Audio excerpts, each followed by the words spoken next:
এই ছোট লোকের সাথে আমি এক টেবিলে বসে খেতে পারবো না। তোমাদের মন চাইলে তোমরা খাও। কিসের ছোট লোক? ভুলে যাস না ঈশিতা, জনি কিন্তু তোর স্বামী। কিসের স্বামী? স্বামী ইজ মাই ফুড। এই বলে ঈশিতা না খেয়ে চলে গেল। আন্টি আঙ্কেল দুইজন আমার দিকে অসহায় দৃষ্টিতে তাকিয়ে আছে। আমি মুচকি হেসে বললাম, আঙ্কেল, আমি কিছু মনে করিনি ঈশিতার কথায়। একদিন সব ঠিক হয়ে যাবে ইনশাল্লাহ। আমি আর কিছু না বলে চুপচাপ খেয়ে নিলাম। এরপর আমার রুমে চলে আসলাম। পরিচয়টা দিয়ে নেই, আমি জনি আহমেদ, অনার্স শেষ বর্ষের ছাত্র। আর ঈশিতা হচ্ছে আমার বউ, সেই ছোট থেকে এই বাড়িতে। আঙ্কেল হচ্ছে আমার আব্বুর বেস্ট ফ্রেন্ড। ছোটবেলায় আব্বু আম্মু রোড অ্যাক্সিডেন্ট করে মারা যান। ভাগ্যবশত আমি বেঁচে যাই। আব্বু আম্মুকে হারাতে হয় 16 বছর বয়সে। এরপর আঙ্কেল আমাকে এই বাড়িতে নিয়ে আসেন। সেই ছোট থেকে ঈশিতা আমার সাথে এই রকম আচরণ করে, তবে আমি কিছু মনে করি না। তবে আগে একটু খারাপ লাগতো। আমি সেই ছোটবেলা থেকে ঈশিতাকে ভালোবাসতাম, কিন্তু কখনো বলিনি। ঈশিতা আমাকে প্রতিদিন ছোট লোক, কুত্তার বাচ্চা, আরো অনেক কিছু বলতো। আমি একটু কষ্ট পেতাম, তবে এখন শুনতে শুনতে অভ্যস্ত হয়ে গেছি। আর বিয়ের ব্যাপারটা হলো একটু ভিন্ন।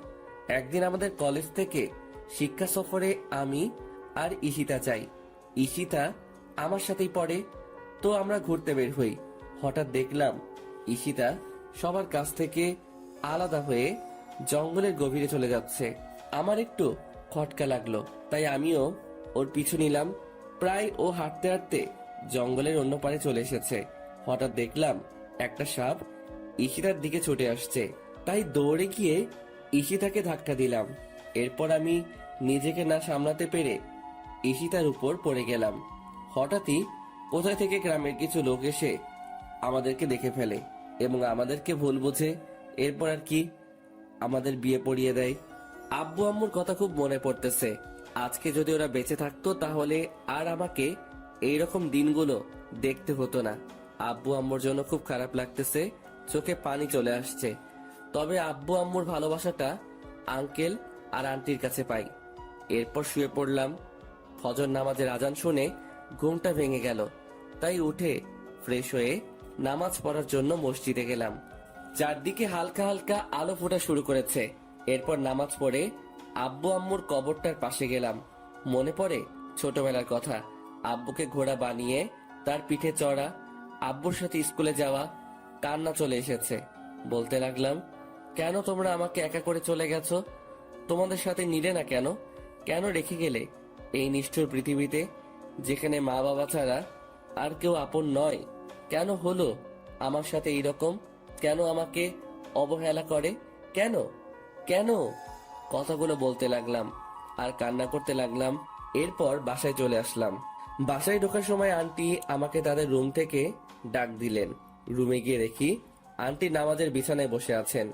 আমি গিয়ে আন্টির পাশে বসলাম। আমার মাথায় হাত রাখলেন। ঈশিতা তোকে খুব অবহেলা করে, তাই না রে? মুচকি হেসে বললাম, ও এমন কিছু না আন্টি। ভালোবাসার মানুষটার অবহেলা কয়জনের কপালে থাকে? আমি সব বুঝি রে বাবা, তোর জন্য খুব কষ্ট। মেয়েটা কেন তোর সাথে এমন করে কিছু বুঝি না। কষ্ট এখন আর হয় না আন্টি। কষ্টগুলো এখন সহ্য করতে শিখে গেছি। দেখিস ঈশিতা একদিন তোকে ভালোবাসবে। হুম। আচ্ছা তুই এখন রুমে যা। আর শোন, ঈশিতাকে ডেকে তোল, আমি নাস্তা তৈরি করতেছি। আচ্ছা আন্টি। এরপর ঈশিতাকে ডাকতে যাইনি, কারণ ওকে ডিস্টার্ব করলে আবার আমার কপালে খারাপই আছে। ভালোবাসি তাই ওকে কিছু বলতে পারিও না।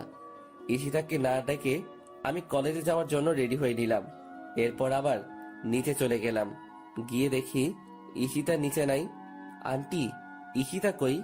কেন, তোকে না বললাম ও ঘুম থেকে ডেকে তুলতে? ওহ আন্টি, ভুলে গেছি। আচ্ছা গিয়ে নিয়ে আয়।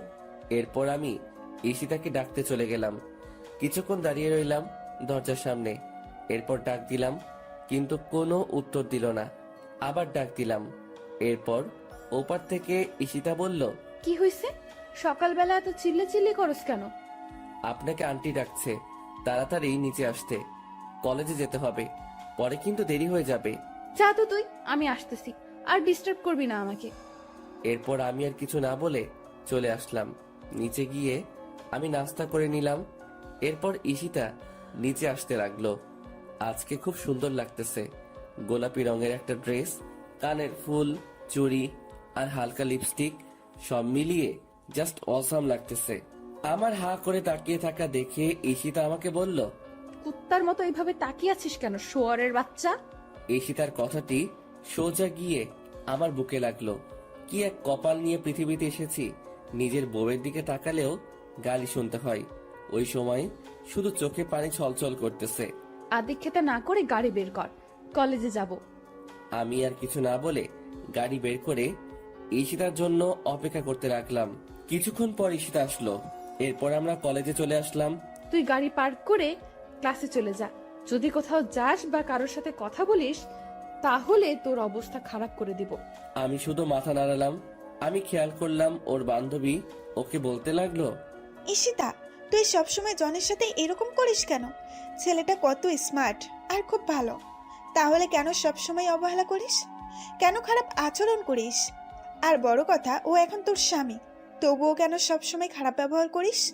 কিসের স্বামী? হ্যাঁ, আর অধরা, তোকে আমি বলে রাখলাম, কোনোদিনও আমাকে কিছু শেখাতে আসিস না। আর এতই যদি দরদ হয়, তাহলে তুই ওই ছোট লোকটাকে বিয়ে করে নে, তাহলে আমিও উদ্ধার হব। আমিও তো চাই, কিন্তু জনি তো তোকে ভালোবাসে। আমি হাজার চাইলেও আমার হবে না জনি, ওইটা আমি ভালোভাবে জানি। জনি আমাকে ভালোবাসে, তুই কিভাবে জানিস?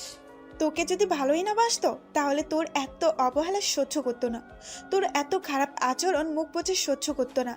আফসোস, জনের মতো কেউ আমার জীবনে এলো না। ভালোবাসা না ছাই, ছোট লোকের আবার ভালোবাসা। এই বলে ওরা ক্লাসে চলে আসতে লাগলো। তাই আমি তাড়াতাড়ি করে ক্লাসে চলে আসলাম। ঈশিতার কথাগুলোতে খুব কষ্ট পেলাম। এরপর ক্লাসগুলো শেষ করে চলে আসলাম বাড়িতে। এইভাবে কাটতে থাকে দিন। আর ঈশিতার অবহেলা প্রতিনিয়ত সহ্য করতে হচ্ছে। ভালোবাসার মানুষটির অবহেলা কত কষ্টের, তা যদি ঈশিতা জানতো, তাহলে আমাকে এইভাবে অবহেলা করতো না। বসে আছি নিজের রুমে, তখন ঈশিতা আসলো আমার রুমে। আজকে সন্ধ্যায় একটা পার্টি আছে, আমার সাথে তুইও যাইবি, তাই তাড়াতাড়ি রেডি হয়ে নিস। যদি দেরি করিস তাহলে তোর কপালে খারাপই আছে। আমি শুধু মাথা নেড়ে হ্যাঁ সূচক উত্তর দিলাম। এরপর সন্ধ্যায় রেডি হয়ে গাড়ি নিয়ে বাইরে অপেক্ষা করতে লাগলাম। ঈশিতা আসতেছে, আজকেও খুব সুন্দর লাগতেছে, কিন্তু এই সৌন্দর্য আর দেখা হলো না। নিজের থেকে মুখ ফিরিয়ে নিলাম, জানি আমাকে এইভাবে তাকিয়ে থাকতে দেখলে আবার গালি দিবে। কি হয়েছে, গাড়ি চালাস না কেন? এই তো চালাইতেছি। আমাদেরকে কোথায় যেতে হবে? চলতে থাক, আমি বলতেছি কোথায় যেতে হবে। এরপর ঈশিতার কথা মতো গাড়ি নিয়ে চলে গেলাম, কিন্তু গাড়িটা গিয়ে থামে একটা নাইট ক্লাবে। একটু চিন্তায় পড়ে গেলাম, আমরা নাইট ক্লাবে কেন? পার্টিটা এখানে হবে। আমি আর কিছু বললাম না। গাড়িটা পার্ক করে ঈশিতার সাথে চলে এলাম। আমার কাছে এসব কিছু ভালো লাগে না। আমি মদ তো দূরের কথা, সিগারেটও খাই না। বসে আছি, একা ভালো লাগতেছে। হঠাৎ দেখলাম ঈশিতা ওর কাপড়গুলো খুলে শর্ট একটা কাপড় পরলো, হাঁটুর উপরে কাপড়টা উঠে রয়েছে, আর একটা গেঞ্জি। এইসব দেখে আমার মাথা পুরাই নষ্ট হয়ে গেছে। আমি শুধু বসে বসে ওর কাহিনী দেখতেছি। ও একটা ছেলের কাঁধে হাত রেখে ড্যান্স করতেছে, আর ছেলেটা ওর দিকে খারাপ দৃষ্টিতে তাকিয়ে আছে। এই দৃশ্য দেখে আমার মাথা আরো গরম হয়ে যায়। ঈশিতা অনেক ড্রিঙ্কস করে ফেলেছে, তাই ওর আচরণ স্বাভাবিক দেখাচ্ছে না। আমি ঠিক বুঝতে পারলাম। এরপর ছেলেটি ঈশিতাকে কি যেন বলল এবং তারা দ্বিতীয় তলায় যেতে লাগলো। বিষয়টি আমার কাছে একদম ভালো ঠেকছে না, তাই আমিও ওদের পিছন পিছনে গেলাম। ঈশিতা এত বেশি ড্রিঙ্কস করেছে যে তার পক্ষে ঠিকভাবে দাঁড়ানোটাও মুশকিল হয়ে পড়েছে। এরপর দেখলাম ঈশিতা ছেলেটির সাথে একটা রুমে ঢুকতেছে। তবে কি আমি যা ভাবছি তাই হতে চলেছে? আমি দরজায় কান দিয়ে শুনতে লাগলাম, আই হৃদয়, তুমি আমার কাছে আসবে না, বলে দিলাম। আসলে কি করবি তুই? তোকে আমি এইখানে কেন এনেছি তুই বুঝিস না? তোকে আমার চাই। মানে কি করতে চাইছো তুমি? আই, একদম আমার কাছে আসবে না, আমি কিন্তু চিৎকার করব। চিৎকার করলেও লাভ হবে না, এখানে আমি আর তুমি ছাড়া কেউ নেই। আজকে আমি তোর সব কিছু কেড়ে নেব। না এই কথা শোনার পর আর থাকা যাচ্ছে না, এক্ষুনি আমাকে কিছু একটা করতে হবে। তাই দরজায় লাথি মারতে লাগলাম। এরপর অনেক চেষ্টায় দরজা খুলে ফেললাম। ভিতরে গিয়ে দেখি ছেলেটা মানে হৃদয় ঈশিতার শরীরের উপরে উঠে আছে। তখনই আমার মাথায় রাগে আগুন হয়ে যায়। আমি ছেলেটিকে লাথি মেরে ঈশিতার উপর থেকে ফেলে দিলাম। এরপর ঈশিতাকে এক হাত দিয়ে তুলে নিলাম। আমার পরনের কোটটা ঈশিতার গায়ে জড়িয়ে নিলাম। এরপর আমি গিয়ে ছেলেটিকে নিচ থেকে তুলে ইচ্ছে মতো মারতে লাগলাম। শালা আমার বউয়ের দিকে খারাপ দৃষ্টিতে তাকায়স। মারতে মারতে প্রায় ছেলেটিকে আধমরা করে ফেলি। এরপর ছেলেটির মুখ টিপে ধরে বলতে লাগলাম, তোর ভাগ্য ভালো, তোকে ছেড়ে দিলাম। আর শুনে রাখ, ঈশিতা আমার, শুধুই আমার। ওর দিকে যে চোখ তুলে তাকাবে আমি ওর চোখ উপড়ে ফেলবো, মাইন্ড ইট। এরপর পিছন ফিরে দেখি ঈশিতা খাটে পড়ে আছে। হয়তো বেশি ড্রিঙ্কস করার কারণে এই রকম হয়েছে। তাই আমি ঈশিতাকে কোলে তুলে নিয়ে নিচে চলে আসলাম, আর সবাই আমাদের দিকে তাকিয়ে আছে। এরপর গাড়ি করে ঈশিতাকে নিয়ে আসলাম। গাড়ি করে ঈশিতাকে কোলে করে নামিয়ে ওর রুমে নিয়ে আসলাম। এরপর তাকে তার খাটে শুইয়ে দিলাম। ঈশিতা আমার গলা জড়িয়ে ধরে আছে। আমি নিজেকে ছুটাতে চাইলাম, কিন্তু পারলাম না। ঈশিতা আমাকে টান দিয়ে ওর বুকের মাঝে ফেলে দেয়। ওর গরম নিঃশ্বাস আমি অনুভব করতে পারছি। ওর শরীর থেকে আলাদা একটা গন্ধ আসতেছে, যা আমাকে পাগল করে দিচ্ছে। ঈশিতা আমাকে ওর বুকের মাঝে জড়িয়ে নেয়। আমি কোনো মতে নিজেকে ছাড়িয়ে উঠতে চাইলাম, কিন্তু পারলাম না। এই কি করছেন কি? ছাড়েন আমাকে। উফ, হুম, তোমাকে আজকে ছাড়তেছি না। মানে কি বলতে চান আপনি? দেখেন আমাকে। বলতে পারলাম না। ঈশিতা আমার আর ওর ঠোঁটজোড়া এক করে নিল। আমি কিছু করতে পারছি না। আমার হাত পা ঠান্ডা হয়ে আসতেছে। আমি জানি ঈশিতা এইসব কিছু নেশার ঘরে করতেছে। আমার এই রকম করা ঠিক হবে না। তাই নিজেকে ছুড়াতে চাইলাম, কিন্তু পারতেছি না। ঈশিতা আমাকে এখনো খুব জোরে জড়িয়ে ধরে আছে, আর আমার ঠোঁট চুষতেছে। আমিও ধীরে ধীরে দুর্বল হতে লাগলাম। আমিও ঈশিতার ডাকে সাড়া দিলাম। ঈশিতা আমার বউ, ওর উপর আমার অধিকার আছে, আর যা হবার পরে ভেবে দেখা যাবে। ধীরে ধীরে দুইজন তলিয়ে গেলাম ভালোবাসার গভীর সাগরে। সকালবেলা আমার ঘুমটা ভেঙে যায়। আমি এখনো ঈশিতার বুকের মাঝে আছি, আর ঈশিতা আমাকে জড়িয়ে রেখে। ঈশিতার শরীরে কোনো কাপড় নেই। আমি নিজেকে ছাড়িয়ে ঈশিতার কপালে একটা চুমু দিলাম। আমার স্পর্শে ঈশিতার ঘুম ভেঙে যায় এবং আমাকে দেখে চমকে ওঠে। তুই আমার রুমে কি করিস? আর আমার জামা কোথায়? আমি তো আপনার রুমে থাকতে চাইনি, আপনি নিজেই আমাকে বাধ্য করছেন। আর তাছাড়া আপনি আমার বউ, আমি আপনার সাথে থাকতেই পারি।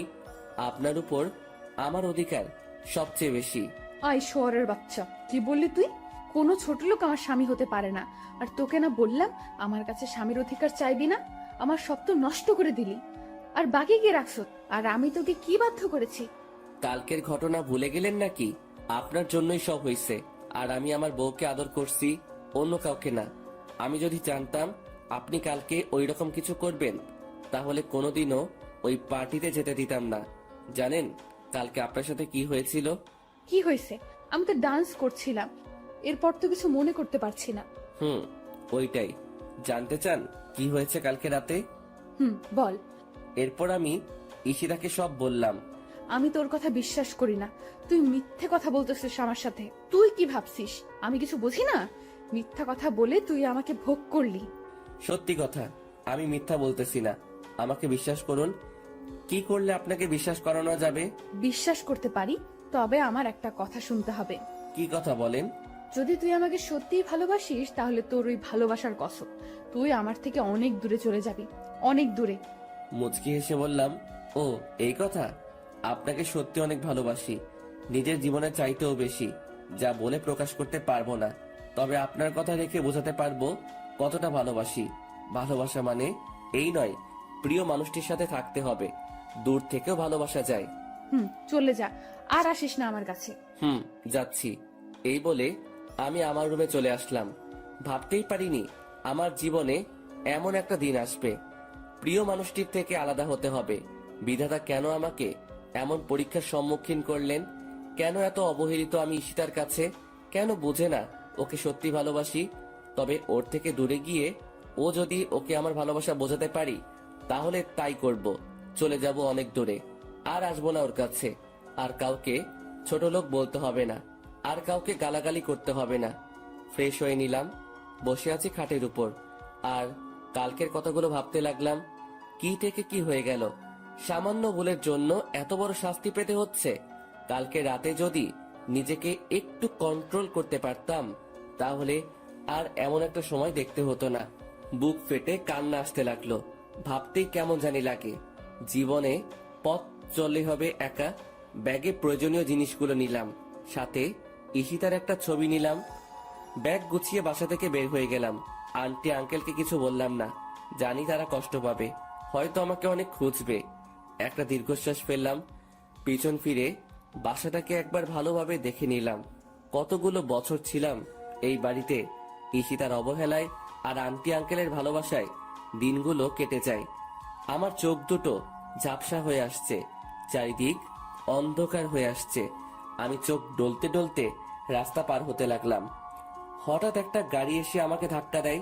আমি ছিটকে গিয়ে রাস্তার ওপারে পড়ে গেলাম। চোখ দিয়ে দু ফোঁটা অশ্রু গড়িয়ে পড়ল। পাওয়া হলো না বউয়ের ভালোবাসা। চোখগুলো ধীরে ধীরে বন্ধ হয়ে আসলো। হাসপাতাল থেকে মুক্তি পেলাম 4 মাস পর। ভাবতে অবাক লাগে এতগুলো দিন কিভাবে ছিলাম হাসপাতালে। ঈশিতা একটিবারের জন্য খোঁজ নেয়নি। ডাক্তারের কাছ থেকে জানতে পারলাম 4 মাস ধরে এই হাসপাতালে ছিলাম। তার মানে ওই অ্যাক্সিডেন্টে আমার মৃত্যু হয়নি। কেন বেঁচে গেলাম? আল্লাহ কেন নিল না? না জানি আরো কত অবহেলা সহ্য করতে হবে, কত অপমানিত হতে হবে, আর কত কষ্ট সহ্য করতে হবে। ভাগ্যে কি এইটাই লেখা ছিল? রাস্তা দিয়ে হাঁটতেছি আর কথাগুলো ভাবতেছি। পুরো শরীর ব্যথা করতেছে। ব্যথার কারণে ঠিকমতো হাঁটতে পারতেছি না। একটু পর পর মাথাটা চক্কর দিয়ে উঠছে। মাথা ব্যথাও ভীষণ বেড়ে যাচ্ছে। জীবনে 4টি মাস অতিবাহিত হয়ে গেল কোমায় থেকে, কিন্তু ঈশিতা একবারের জন্য আমার খবর নিল না। তাহলে কি ওর মনে আমার জন্য বিন্দুমাত্র ভালোবাসা নেই? ওর জীবনে কি আমার জন্য একটু জায়গা নেই? আর জায়গা থাকবেই বা কেন? আমি তো ছোট লোক। হয়তো ঈশিতা এখন নতুন কাউকে নিয়ে সুখে আছে। পাওয়া হলো না আর ঈশিতার ভালোবাসা। এইদিকে সন্ধ্যাই হয়ে আসছে। কোথায় যাব, কি করব? আমার কাছে 1টি টাকাও নেই যে কিছু খাবো। প্রায় গভীর রাত হয়ে এসেছে। বসে আছি পেটের ক্ষুধাও ব্যথাত শরীর নিয়ে একটা ল্যাম্পপোস্টের নিচে। ভাবতেই পারিনি জীবনে এমন দিনও পার করতে হবে। সবই নিয়তির খেলা। আনমনে বসে আছি আর আকাশের তারাগুলো দেখছি। আজকে তারাদেরকেও একা লাগছে। আকাশে চাঁদটা ঠিকই উঠেছে, কিন্তু আমার মনের আকাশটা আধার হয়ে আছে। হঠাৎ খেয়াল করলাম একটা গাড়ি এই দিকে আসতেছে। একবার ভাবলাম সাহায্য চাইবো, আবার বসে পড়লাম। গাড়িটা আমার সামনে এসে থামলো। কি ব্যাপার? গাড়িটা আমার সামনে দাঁড়ালো কেন? হয়তো ওদের কোনো কাজে দাঁড়িয়েছে। আমি গাড়ির দিকে তাকিয়ে বোঝার চেষ্টা করছি। চেনা চেনা মনে হচ্ছে। গাড়ি থেকে একজন লোক নেমে আসলো। আরে, এ তো আঙ্কেল। চোখ দিয়ে অশ্রু গড়িয়ে পড়ল। দেখলাম আঙ্কেলের চোখে পানি। হয়তো কতগুলো দিন পর দেখা হলো তাই। আঙ্কেল এসে আমার পাশে এসে চুপ করে বসলেন। আমিও চুপচাপ বসে আছি। হঠাৎ নীরবতা ভেঙে আঙ্কেল বললেন, কেমন আছো জানি?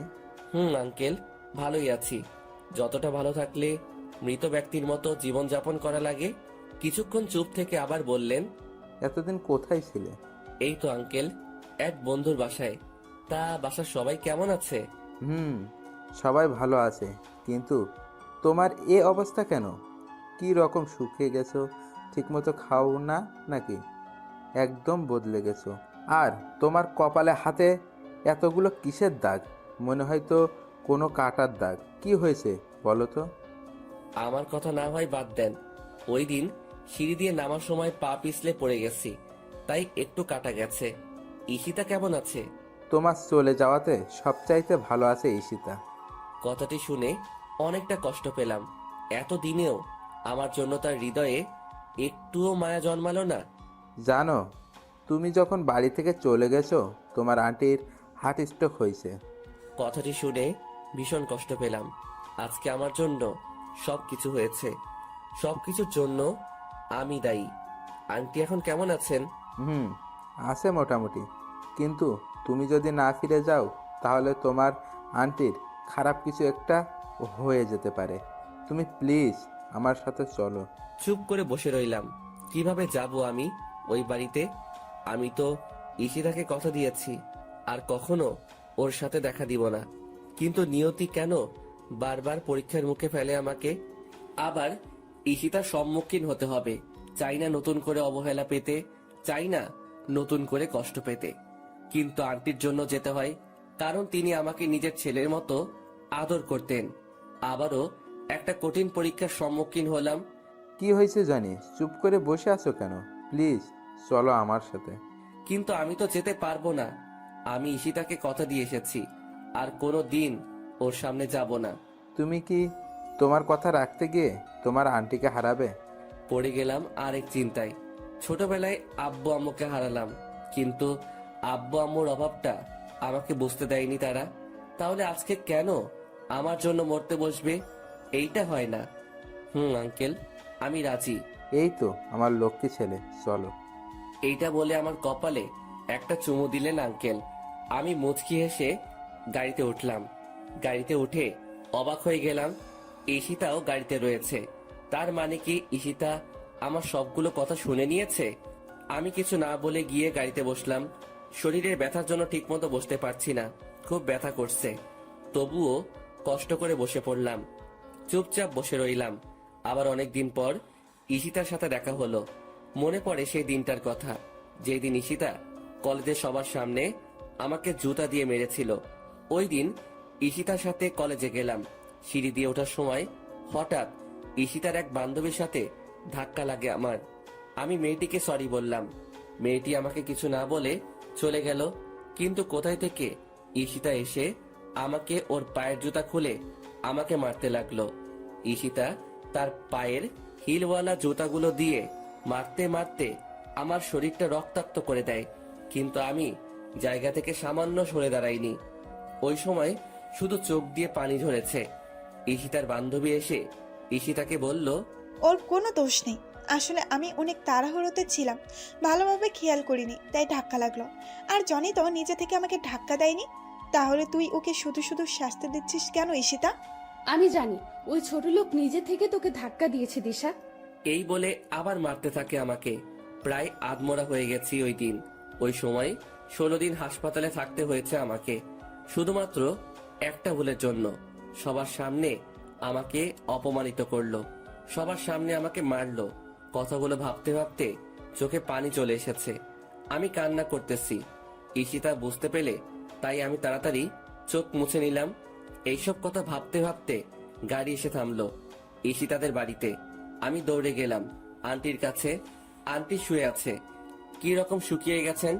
মনে হয় ঠিক মতো খায় না, ঠিক মতো ঘুমায় না, ঠিক মতো ওষুধও খায় না। আমি গিয়ে আন্টির পাশে বসলাম এবং মাথায় হাত রাখলাম। আমার হাতের স্পর্শ পেয়ে আন্টি জেগে গেলেন। আমাকে দেখে আন্টি অসহায় দৃষ্টিতে তাকিয়ে আছেন আমার দিকে। আন্টির চোখ ছলছল করছে। আমাকে আন্টি পাগলের মতো চুমু দিতে লাগলেন। কেমন আছো আন্টি? আগে ভালো ছিলাম না রে, তুই এসে গেছিস, আমি এখন খুব ভালো আছি। কিন্তু তোর এই রকম অবস্থা কেন?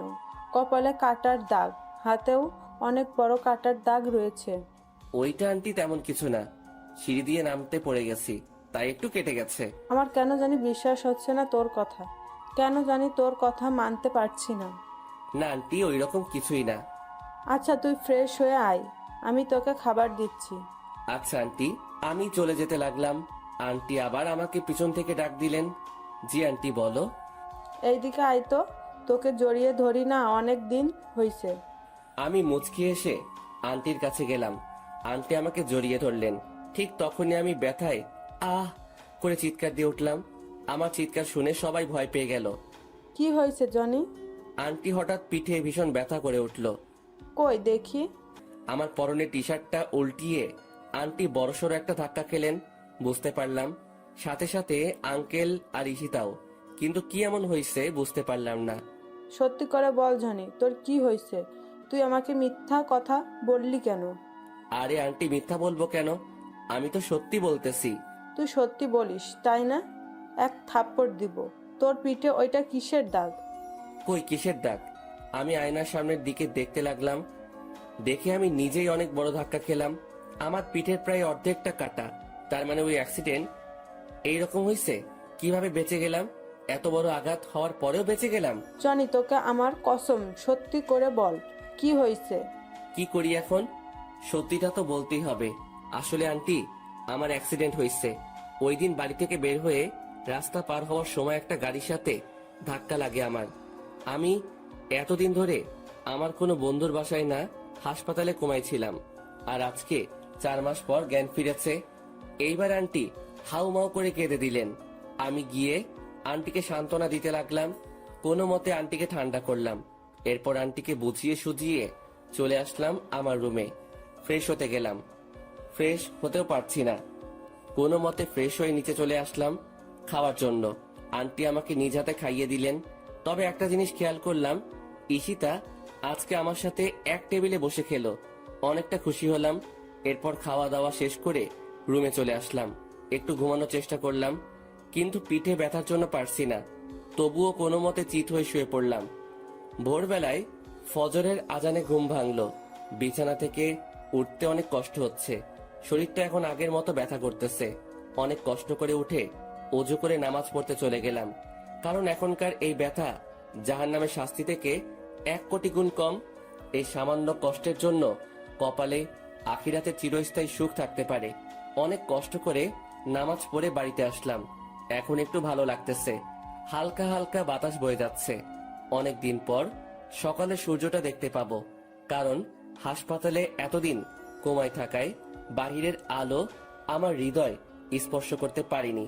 তাই ছাদে চলে আসলাম। খেয়াল করলাম কেউ একজন ছাদের এক কোণে দাঁড়িয়ে আছে। একটু কাছে যেতেই বুঝতে পারলাম ঈশিতা। আমি গিয়ে ওর একটু পাশে দাঁড়ালাম। ভাবলাম এই কয়দিনে হয়তো আমি তার হৃদয়ে একটু হলেও আমার জন্য জায়গা করতে পেরেছি। কারো উপস্থিতি টের পেয়ে ঈশিতা আমার দিকে তাকালো। আমাকে দেখে বিরক্তিকর দৃষ্টি নিয়ে তাকালো ঈশিতা আমার দিকে।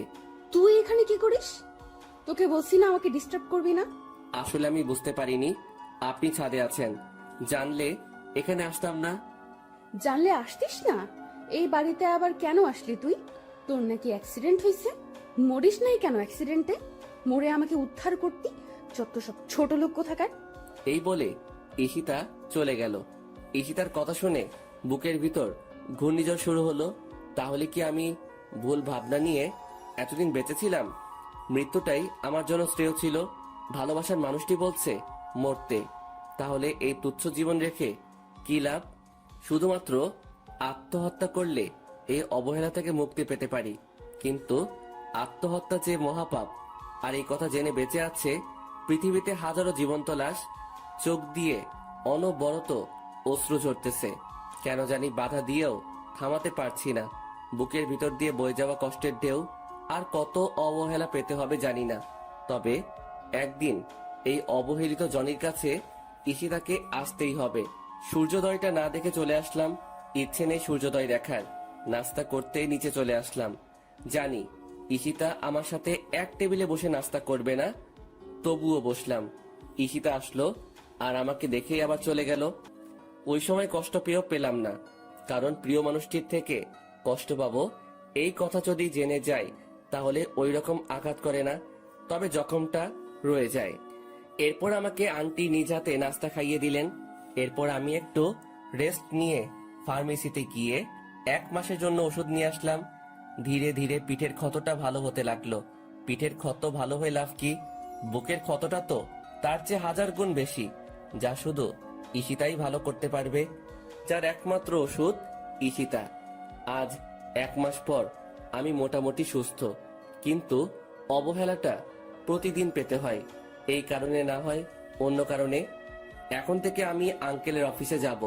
আঙ্কেল বারণ করছে, তবুও ঘরে একা একা বসে থাকতে ভালো লাগে না। এর চেয়ে অফিসে গেলেই ভালো হয়। কিন্তু ঈশিতাও নাকি অফিসে যেতে চায়। তবে ভালোই হবে, কাজের ফাঁকে ঈশিতাকে চুরি করে নিজের ইচ্ছা মতো দেখতে পাবো, এতেই অনেক। অফিসে প্রতিদিন আমি আর ঈশিতা দুইজনে এক গাড়িতে করে গেলাম, সাথে আঙ্কেলও ছিলেন।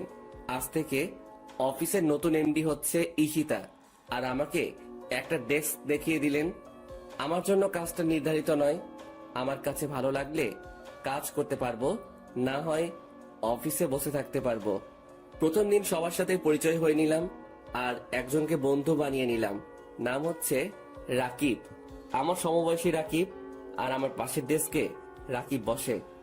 আমরা সমবয়সী হওয়ার কারণে একজন আরেকজনকে তুই করেই বলি।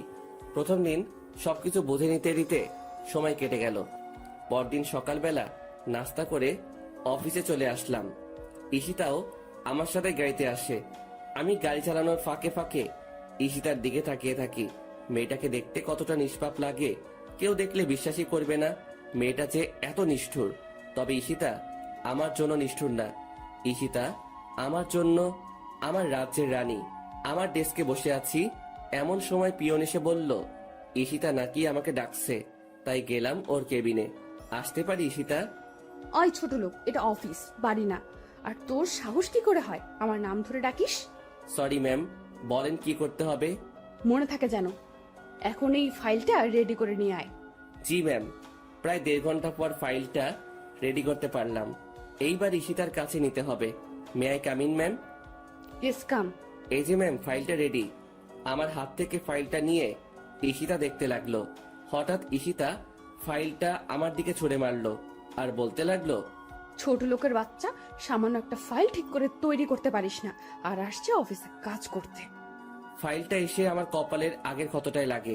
ফাইলের কোনা লাগায় ক্ষতটা ফেটে টপ টপ করে রক্ত ঝরতে লাগে। ভীষণ ব্যথা করতে লাগলো। আমি তবুও চুপচাপ দাঁড়িয়ে রইলাম। দাঁড়িয়ে আছিস কেন? যা, ফাইলটা 20 মিনিটের মধ্যে ঠিক করে আনবি, না হয় তোর কপালে খারাপই আছে। আমি ফাইলটা ফ্লোর থেকে তুলে নিজের ডেস্কে চলে আসলাম। রক্ত এখনো ঝরতে থাকে। বিষয়টা রাকিব ঠিকই বুঝতে পারে, তাই রাকিব আমার জন্য অফিসে রাখা মেডিসিনের ফার্স্ট বক্সটা আনলো আর ধীরে ধীরে ক্ষতটা পরিষ্কার করতে লাগলো। ওর হাতটা আমার ক্ষততে লাগতেই ব্যথায় চিৎকার দিয়ে উঠলাম। ভীষণ ব্যথা করতেছে। এরপর রাকিব ধীরে ধীরে আমার মাথা ভালোভাবে ব্যান্ডেজ করে দিল। এরপর রাকিব চুপি চুপি ফাইলটা আবার ঠিক করে দিল। আমি গিয়ে ফাইলটা ঈশিতাকে দিয়ে চলে আসলাম। এরপর অফিস শেষে আবার ঈশিতাকে নিয়ে বাসায় চলে আসলাম। বাড়িতে ঢুকবার সময় আমার মাথায় ব্যান্ডেজ দেখে আন্টি আমার কাছে দৌড়ে এসে জিজ্ঞেস করলেন, কি হয়েছে জনি, মাথায় ব্যান্ডেজ কেন? ও কিছু না আন্টি, গাড়িতে ওঠার সময় গাড়ির সাথে ধাক্কা লেগে হালকা কেটে যায়, দেখবা আমার ঠিক হয়ে যাবে। এই কথা বলে রুমে চলে এসে ফ্রেশ হয়ে নিলাম। এরপর রাতে খেয়ে ঘুমিয়ে পড়লাম। ঘুম ভাঙে প্রায় সকাল 9টায়। কি ব্যাপার, কোনো দিন তো এত দেরি করে ঘুম ভাঙে না। শোয়া থেকে উঠতে চেষ্টা করলাম, কিন্তু উঠতে পারছি না। পুরো শরীর কি রকম ভার হয়ে আছে আর আগুনের মতো পুড়ে যাচ্ছে। হঠাৎ করে আবার জ্বর এলো কেন? কালকের ঘটনা মনে পড়ে গেল। কপালে হাত দিয়ে দেখি কে যেন জলপট্টি দিয়ে রেখেছে। এরপর অনেক কষ্টে বিছানা থেকে উঠে ফ্রেশ হয়ে নিলাম। আজকে আর অফিসে যাওয়া হবে না, অনেক লেট হয়ে গেছে। একটা জিনিস বুঝতে পারলাম না, আমার মাথায় জলপট্টি দিলটাকে। মনে হয় আন্টি ছাড়া আর কেউ হতেই পারে না। আন্টির কথা ভাবতেই আমার রুমে এসে হাজির হয়ে গেলেন। এখন কেমন আছিস বাবা, জ্বরটা কমেছে? আন্টি, এখন একটু সুস্থ আছি, আর জ্বরটাও একটু কমেছে। আমি তোর জন্য নাস্তা নিয়ে এসেছি, হ্যাঁ কর, আমি খাইয়ে দিই। এরপর আন্টি আমাকে খাওয়াতে লাগলেন। আমি চুপচাপ খেয়ে নিচ্ছি। আচ্ছা আন্টি, আমার মাথায় জলপট্টি দিল কে? আমি দিয়েছি। আচ্ছা, কালকে কি হয়েছে সত্যি বল। গাড়ির সাথে হালকা ধাক্কা লাগলে তো এমন রকম আঘাত হয় না, আবার রাতে জ্বর এসেছে। সত্যি করে বল, কিন্তু আমার সাথে মিথ্যা বলবি না। না আন্টি, সত্যি সেই রকম কিছু না। আবার মিথ্যা কথা বলিস, আমি কিন্তু সব বুঝি। ঈশিতা ওই রকম করেছে তাই না? সত্যি কথা বলবি কিন্তু। আসলে জানাটা কি বেশি জরুরি? বেশি জরুরি, বল আমাকে। এরপর অনিচ্ছা সত্ত্বেও আন্টিকে সব বলতে হলো। আমার কথা শুনে আন্টির মুখটা কালো হয়ে গেল আমার মাথার ব্যান্ডেজটা খুলে আন্টি দেখতে লাগলেন। এরপর আন্টি কিছু না বলে আমাকে ওষুধ খাইয়ে দিয়ে চলে গেলেন। আমিও চুপচাপ শুয়ে পড়লাম। অনেকদিন কলেজে যাওয়া হয় নাই, আবার সামনের মাসে পরীক্ষা। আমার ওই রকম ভালো প্রস্তুতি নাই, কালকে কলেজে যেতে হবে, এইভাবে দিনটা কেটে যায়। জ্বরটা একটু কমেছে, তাই সকালে নাস্তা করে গাড়ি নিয়ে বেরিয়ে পড়লাম কলেজের উদ্দেশ্যে। হঠাৎ আমার গাড়ির সামনে একটা মেয়ে এসে পড়লো।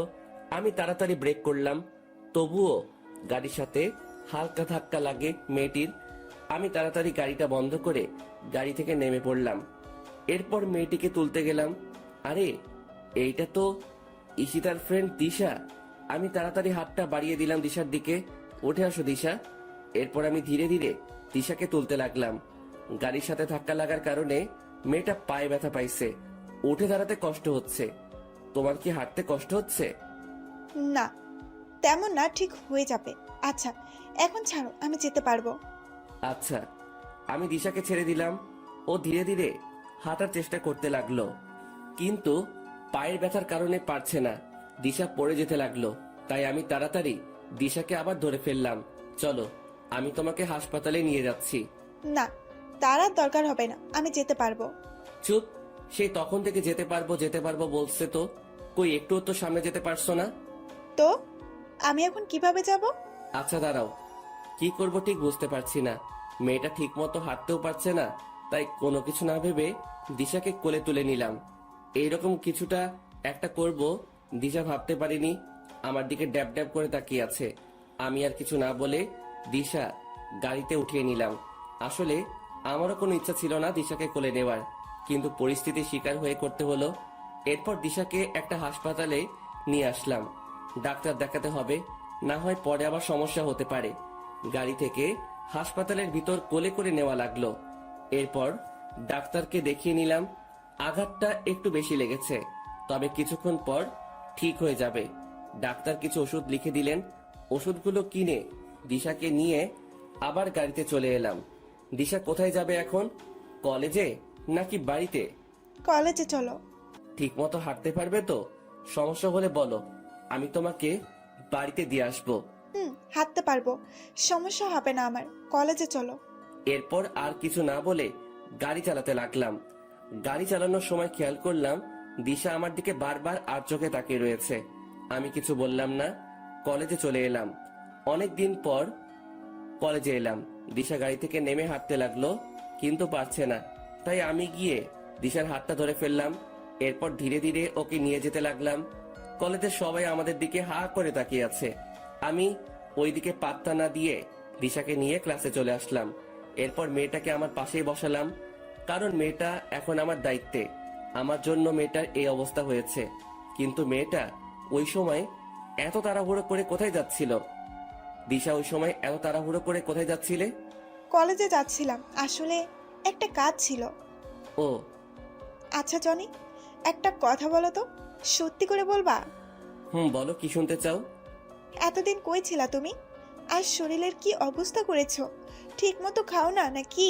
সব সময় সবার কাছ থেকে এই প্রশ্নটা এড়িয়ে যেতে চাই, কিন্তু পারি না। প্রশ্নটার সম্মুখীন হতে হয়। না, তেমন কিছু না। সত্যি করে বলবা কিন্তু। আমি জানি তুমি মিথ্যে কথা বলতেছ। যেদিন থেকে তুমি কলেজে আসো না, সেদিন থেকে ঈশিতাও আসে না। সমস্যা কি বলো তো? সেই রকম কিছু না, শুধু একটু প্রবলেম হয়েছে। প্রবলেমটা কি বন্ধু ভেবে বলতে পারো। আসলে দিশা, ওই দিন আমি ঈশিতার কথা রাখতে গিয়ে তাদের বাড়ি থেকে বের হয়ে যাই। ঠিক ওই দিন আমার রোড অ্যাক্সিডেন্ট হয়। প্রায় 4 মাস পর আমার জ্ঞান ফিরে। ডাক্তারের কাছে থেকে জানতে পারি আমি 4 মাস কোমায় ছিলাম। চিকিৎসার ব্যাপারটা হলো, ওই হাসপাতালে নাকি একটা ফান্ড আছে। যে রোগীর আত্মীয় বা কাছের কেউ যদি না থাকে, তাহলে তাদের হাসপাতালের ওই ফান্ড থেকে চিকিৎসা করা হয়। আমার চিকিৎসাটাও হয় ওই ফান্ডের সাহায্যে। এরপর যখন জ্ঞান ফিরে কোথায় যাব, কি করব, কিছুই বুঝতে পারি নাই। ভাগ্যবশত আবার ঈশিতাদের বাড়িতে আসতে হলো। যখন ঈশিতাদের বাড়িতে ফিরে এলাম, ভাবলাম এই কয়েকদিনে হয়তো আমার জন্য ঈশিতার মনে একটু হলেও মায়া জন্মাবে, কিন্তু তার হলো কই। সে আগের মতো ঈশিতার কাছ থেকে অবহেলা পেলাম। কথাগুলো বলে একটা দীর্ঘশ্বাস ফেললাম। দিশার দিকে তাকিয়ে দেখি তার মুখটা কেমন মলিন হয়ে আছে। বুঝতে পারলাম আমার কথা শুনে হয়তো একটু কষ্ট পেল। আচ্ছা জনি, ঈশিতা তোমাকে এত কষ্ট দেয়, এত অবহেলা করে, এত অপমান করে, তবুও তুমি কিছু বলো না কেন? ভালোবাসি তাই কিছু বলতে পারি না। ঈশিতার ভালোবাসা না পেলে কি হবে? তার দেওয়া অবহেলাগুলো উপহার হিসেবে গ্রহণ করি। বুঝলাম। ঈশিতাকে ভালোবেসে তুমি অনেক কষ্ট পাচ্ছ, কিন্তু তোমাকে ভালোবেসে আরেকজন কষ্ট পাচ্ছে, না পারছে তোমাকে তার মনের কথা বলতে, না পারছে ভুলে যেতে। মানে কি? তোমার কথার কিছুই বুঝলাম না। না, কিছুই না। এইভাবে কথায় কথায় ক্লাসগুলো শেষ হয়ে যায়। এরপর দিশাকে ওদের বাড়ি পৌঁছে দিয়ে আমি বাড়ি চলে আসলাম। এরপর ফ্রেশ হয়ে খেয়ে একটু ঘুমিয়ে নিলাম। ঘুম থেকে উঠলাম প্রায় সন্ধ্যায়। ফ্রেশ হয়ে নিচে আন্টি রুমে গেলাম। আন্টি আসবো? বাবা, কিছু বলবি? আন্টি বলবো। আঙ্কেলকে বলে দিও আমি এই কয়েকদিন অফিস যেতে পারবো না, সামনে পরীক্ষা আছে। আচ্ছা, বলবো। আন্টি ঈশিতা কোথায়? ওর রুমে নাকি? না, ঈশিতা এখনো অফিস থেকে আসে নাই। মানে বলো কি? প্রায় রাত হয়ে এলো কিন্তু ঈশিতা এখনো বাড়িতে আসলো না। অফিস তো সে কখন শেষ হয়ে যায়? কি জানি বাবা, মেয়েটা আজকে এত দেরি করছে কেন, আমার খুব চিন্তা হচ্ছে। আচ্ছা দাঁড়াও, আমি খবর নিচ্ছি। এরপর আমার রুমে এসে রাকিবকে ফোন দিলাম। হ্যালো, কেমন আছিস দোস্ত? এই তো ভালো, তুই কেমন আছিস? আমিও ভালো আছি। আচ্ছা দোস্ত, অফিস কি ছুটি? হুম অফিস তো সেই কখন শেষ হয়ে গেছে। কেন রে, কি হয়েছে? আরে ঈশিতা এখনো বাড়িতে ফিরে নাই। বলিস কি? দেখ, ম্যাম হয়তো অন্য কোনো কাজে ব্যস্ত আছে। আচ্ছা দোস্ত, তাহলে রাখি, তোর সাথে আবার পরে কথা হবে। আচ্ছা ঠিক আছে, ভালো থাকিস। এই বলে মোবাইলটা কেটে দিলাম। কি করি এখন? ঈশিতার নাম্বারটা বউ দিয়ে সেভ করা আছে, কিন্তু কোনো দিন ফোন দেওয়া হয়নি। আর কোনো কিছু না ভেবে ফোন দিলাম, কিন্তু ফোন তুলছে না। এইভাবে 6 বার ফোন দিলাম, তবুও ফোনটা ধরলো না। আমার চিন্তা আরো বেড়ে গেল, তাই আবার ফোন দিলাম। এইবার ঈশিতা কলটা ধরলো। ওই ছোট লোকের বাচ্চা, বারবার ফোন দিস কেন? আপনি কোথায়? তাড়াতাড়ি বাড়িতে আসেন, আন্টি আপনার জন্য চিন্তা করছে। তোকে বলতে যাব কেন? আমি আমার বয়ফ্রেন্ডের সাথে আছি, আর ডিস্টার্ব করবি না আমাকে। যত সব ছোট লোক কোথাকার। ঈশিতার কথা শুনে আমার পায়ের নিচের মাটি সরে গেল। ঈশিতার বয়ফ্রেন্ড আছে? ভাবতেই চোখ দুটো ভিজে গেল পানিতে, বুক ফেটে কান্না আসছে। আমার ভালোবাসা কখনো ঈশিতা বুঝলো না, শুধু অবহেলাই করে গেল। তবে কি ঈশিতাকে আমার নিজের করে আর কখনো পাবো না? কখনো কি আর হবে না ঈশিতার ভালোবাসা পাওয়া? অনেক কান্না করলাম। ভালোবাসার মানুষটির অবহেলা মৃত্যুর সমান। কান্না করতে করতে কখন ঘুমিয়ে পড়েছি ঠিক মনে নেই। ঘুম থেকে উঠে ফ্রেশ হয়ে নিলাম। বারবার শুধু ঈশিতার কথাগুলো মনে পড়ছে। তবে কি চিরতরে হারাতে হবে ঈশিতাকে? আর যেইভাবে অবহেলা করছে, তাতে ঈশিতা না থাকাও ভালো। কিন্তু প্রিয় মানুষটির কাছ থেকে অবহেলা করলে তা না পাওয়ার চেয়েও ভালো। কিন্তু আমি যে এত অবহেলা নিতে পারছি না। কিন্তু একদিন ওর অবহেলাগুলাও খুব মিস করব। আমাকেও কিছু একটা করতে হবে, এমন কিছু করব যাতে ঈশিতা নিজেই আমার কাছে আসে। নাস্তা করে কলেজে যাওয়ার জন্য রেডি হয়ে নিলাম। এরপর গাড়ি নিয়ে কলেজে চলে আসলাম। মনে পড়ে সেই দিনগুলো যখন আমি আর ঈশিতা একসাথে কলেজে আসতাম। আমি সবসময় ক্লাসে চুপটি মেরে বসে থাকতাম, আর ঈশিতা ওর ফ্রেন্ডের সাথে কত মজা করত। আমি গাড়িটা পার্ক করে চলে আসলাম। বসে আছি নিজের বেঞ্চে। হঠাৎ কোথায় থেকে একটা মেয়ে এসে আমার পাশে বসে পড়লো। আরে দিশা, তুমি? হ্যাঁ, আমি। কেমন আছো? ভালোই, তুমি? আমিও ভালো আছি। দিশা, একটা কথা ছিল। বলো, সমস্যা নাই। সত্যি কথা বলতে হবে কিন্তু। আরে বাবা, সত্যি বলবো। আচ্ছা, ঈশিতার কি কোনো বয়ফ্রেন্ড আছে? তুমি কি জানো? না তো, আমার জানা মতে কেউই নাই। কেন, কি হয়েছে বলো তো? না, তেমন কিছুই না। বুঝলাম, তেমন কিছু না, তবুও বলো তুমি। আসলে ঈশিতা আমাকে কালকে বলল ওর নাকি বয়ফ্রেন্ড আছে। আরে বলো কি, আমাকে তো কখনো বলে নাই। আর তুমি থাকতে অন্য কোনো ছেলে কেন থাকবে? তুমি না ওর স্বামী? দিশা, তুমি তো জানো আমি ওর নামের স্বামী, অধিকারে না। জনি, তোমাকে একটা কথা বলবো, রাখবা আমার কথা? আচ্ছা বলো, কি করতে হবে? না, আগে আমাকে কথা দিতে হবে। আচ্ছা দিলাম, এখন তো বলো। চলো না, আমরা আজকে ক্লাস না করে ঘুরবো। অনেক দিন হলো যায় না। চলো না প্লিজ। কিন্তু ক্লাস? তুমি কিন্তু কথা দিয়েছো, যেতে তো হবেই। কি আর করা যায়, কথা যখন দিয়ে দিয়েছি তাহলে কথা মতো কাজ করতে হবে। এরপর গাড়ি নিয়ে আমি আর দিশা বেরিয়ে পড়লাম।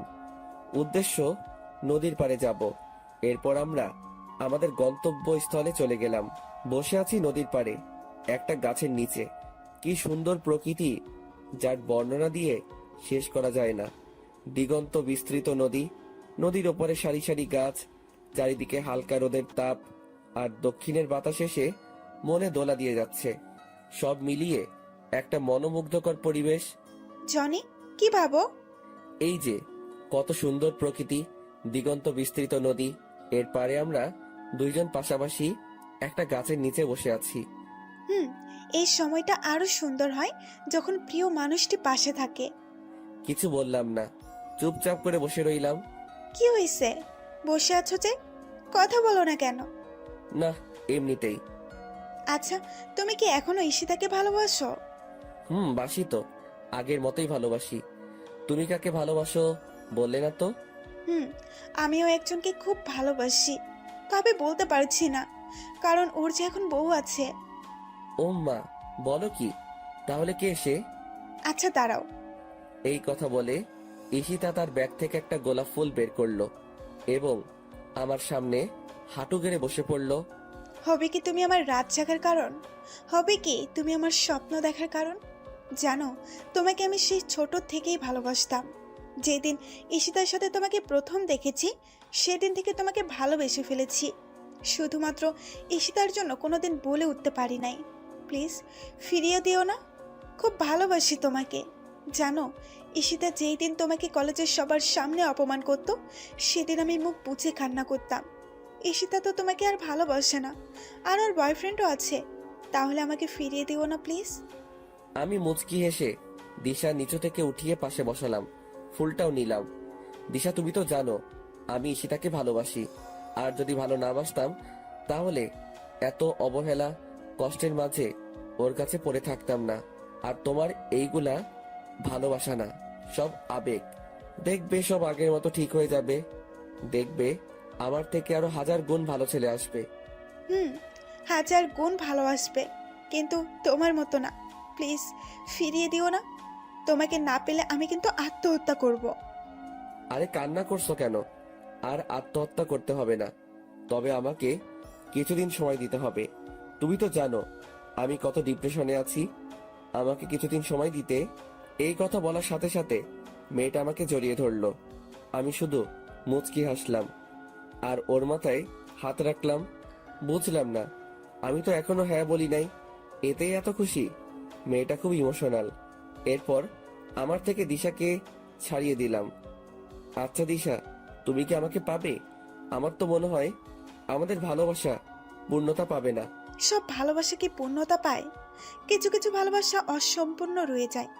আমাদেরটাও না হয় অপূর্ণ থাকবে, আর আমার পাগলটাকে না হয় সারা জীবন দূর থেকেই ভালোবেসে যাব। তবে যেই কয়দিন আছি তোমার সাথেই থাকতে চাই। বুঝলাম। আচ্ছা দিশা, আমাকে এখন উঠতে হবে। চলো। এরপর আমি দিশাকে ওদের বাড়িতে পৌঁছে দিলাম। আমি কিন্তু তোমার উত্তরের অপেক্ষায় আছি, তবে উত্তরটা কিন্তু হ্যাঁ হতে হবে। Okay bye, see you tomorrow. Okay bye. এরপর আমি বাসায় চলে আসলাম। ফ্রেশ হয়ে দুপুরে খেয়ে শুয়ে পড়লাম, কিন্তু ঘুম আসছে না। কি করব ঠিক বুঝতে পারছি না।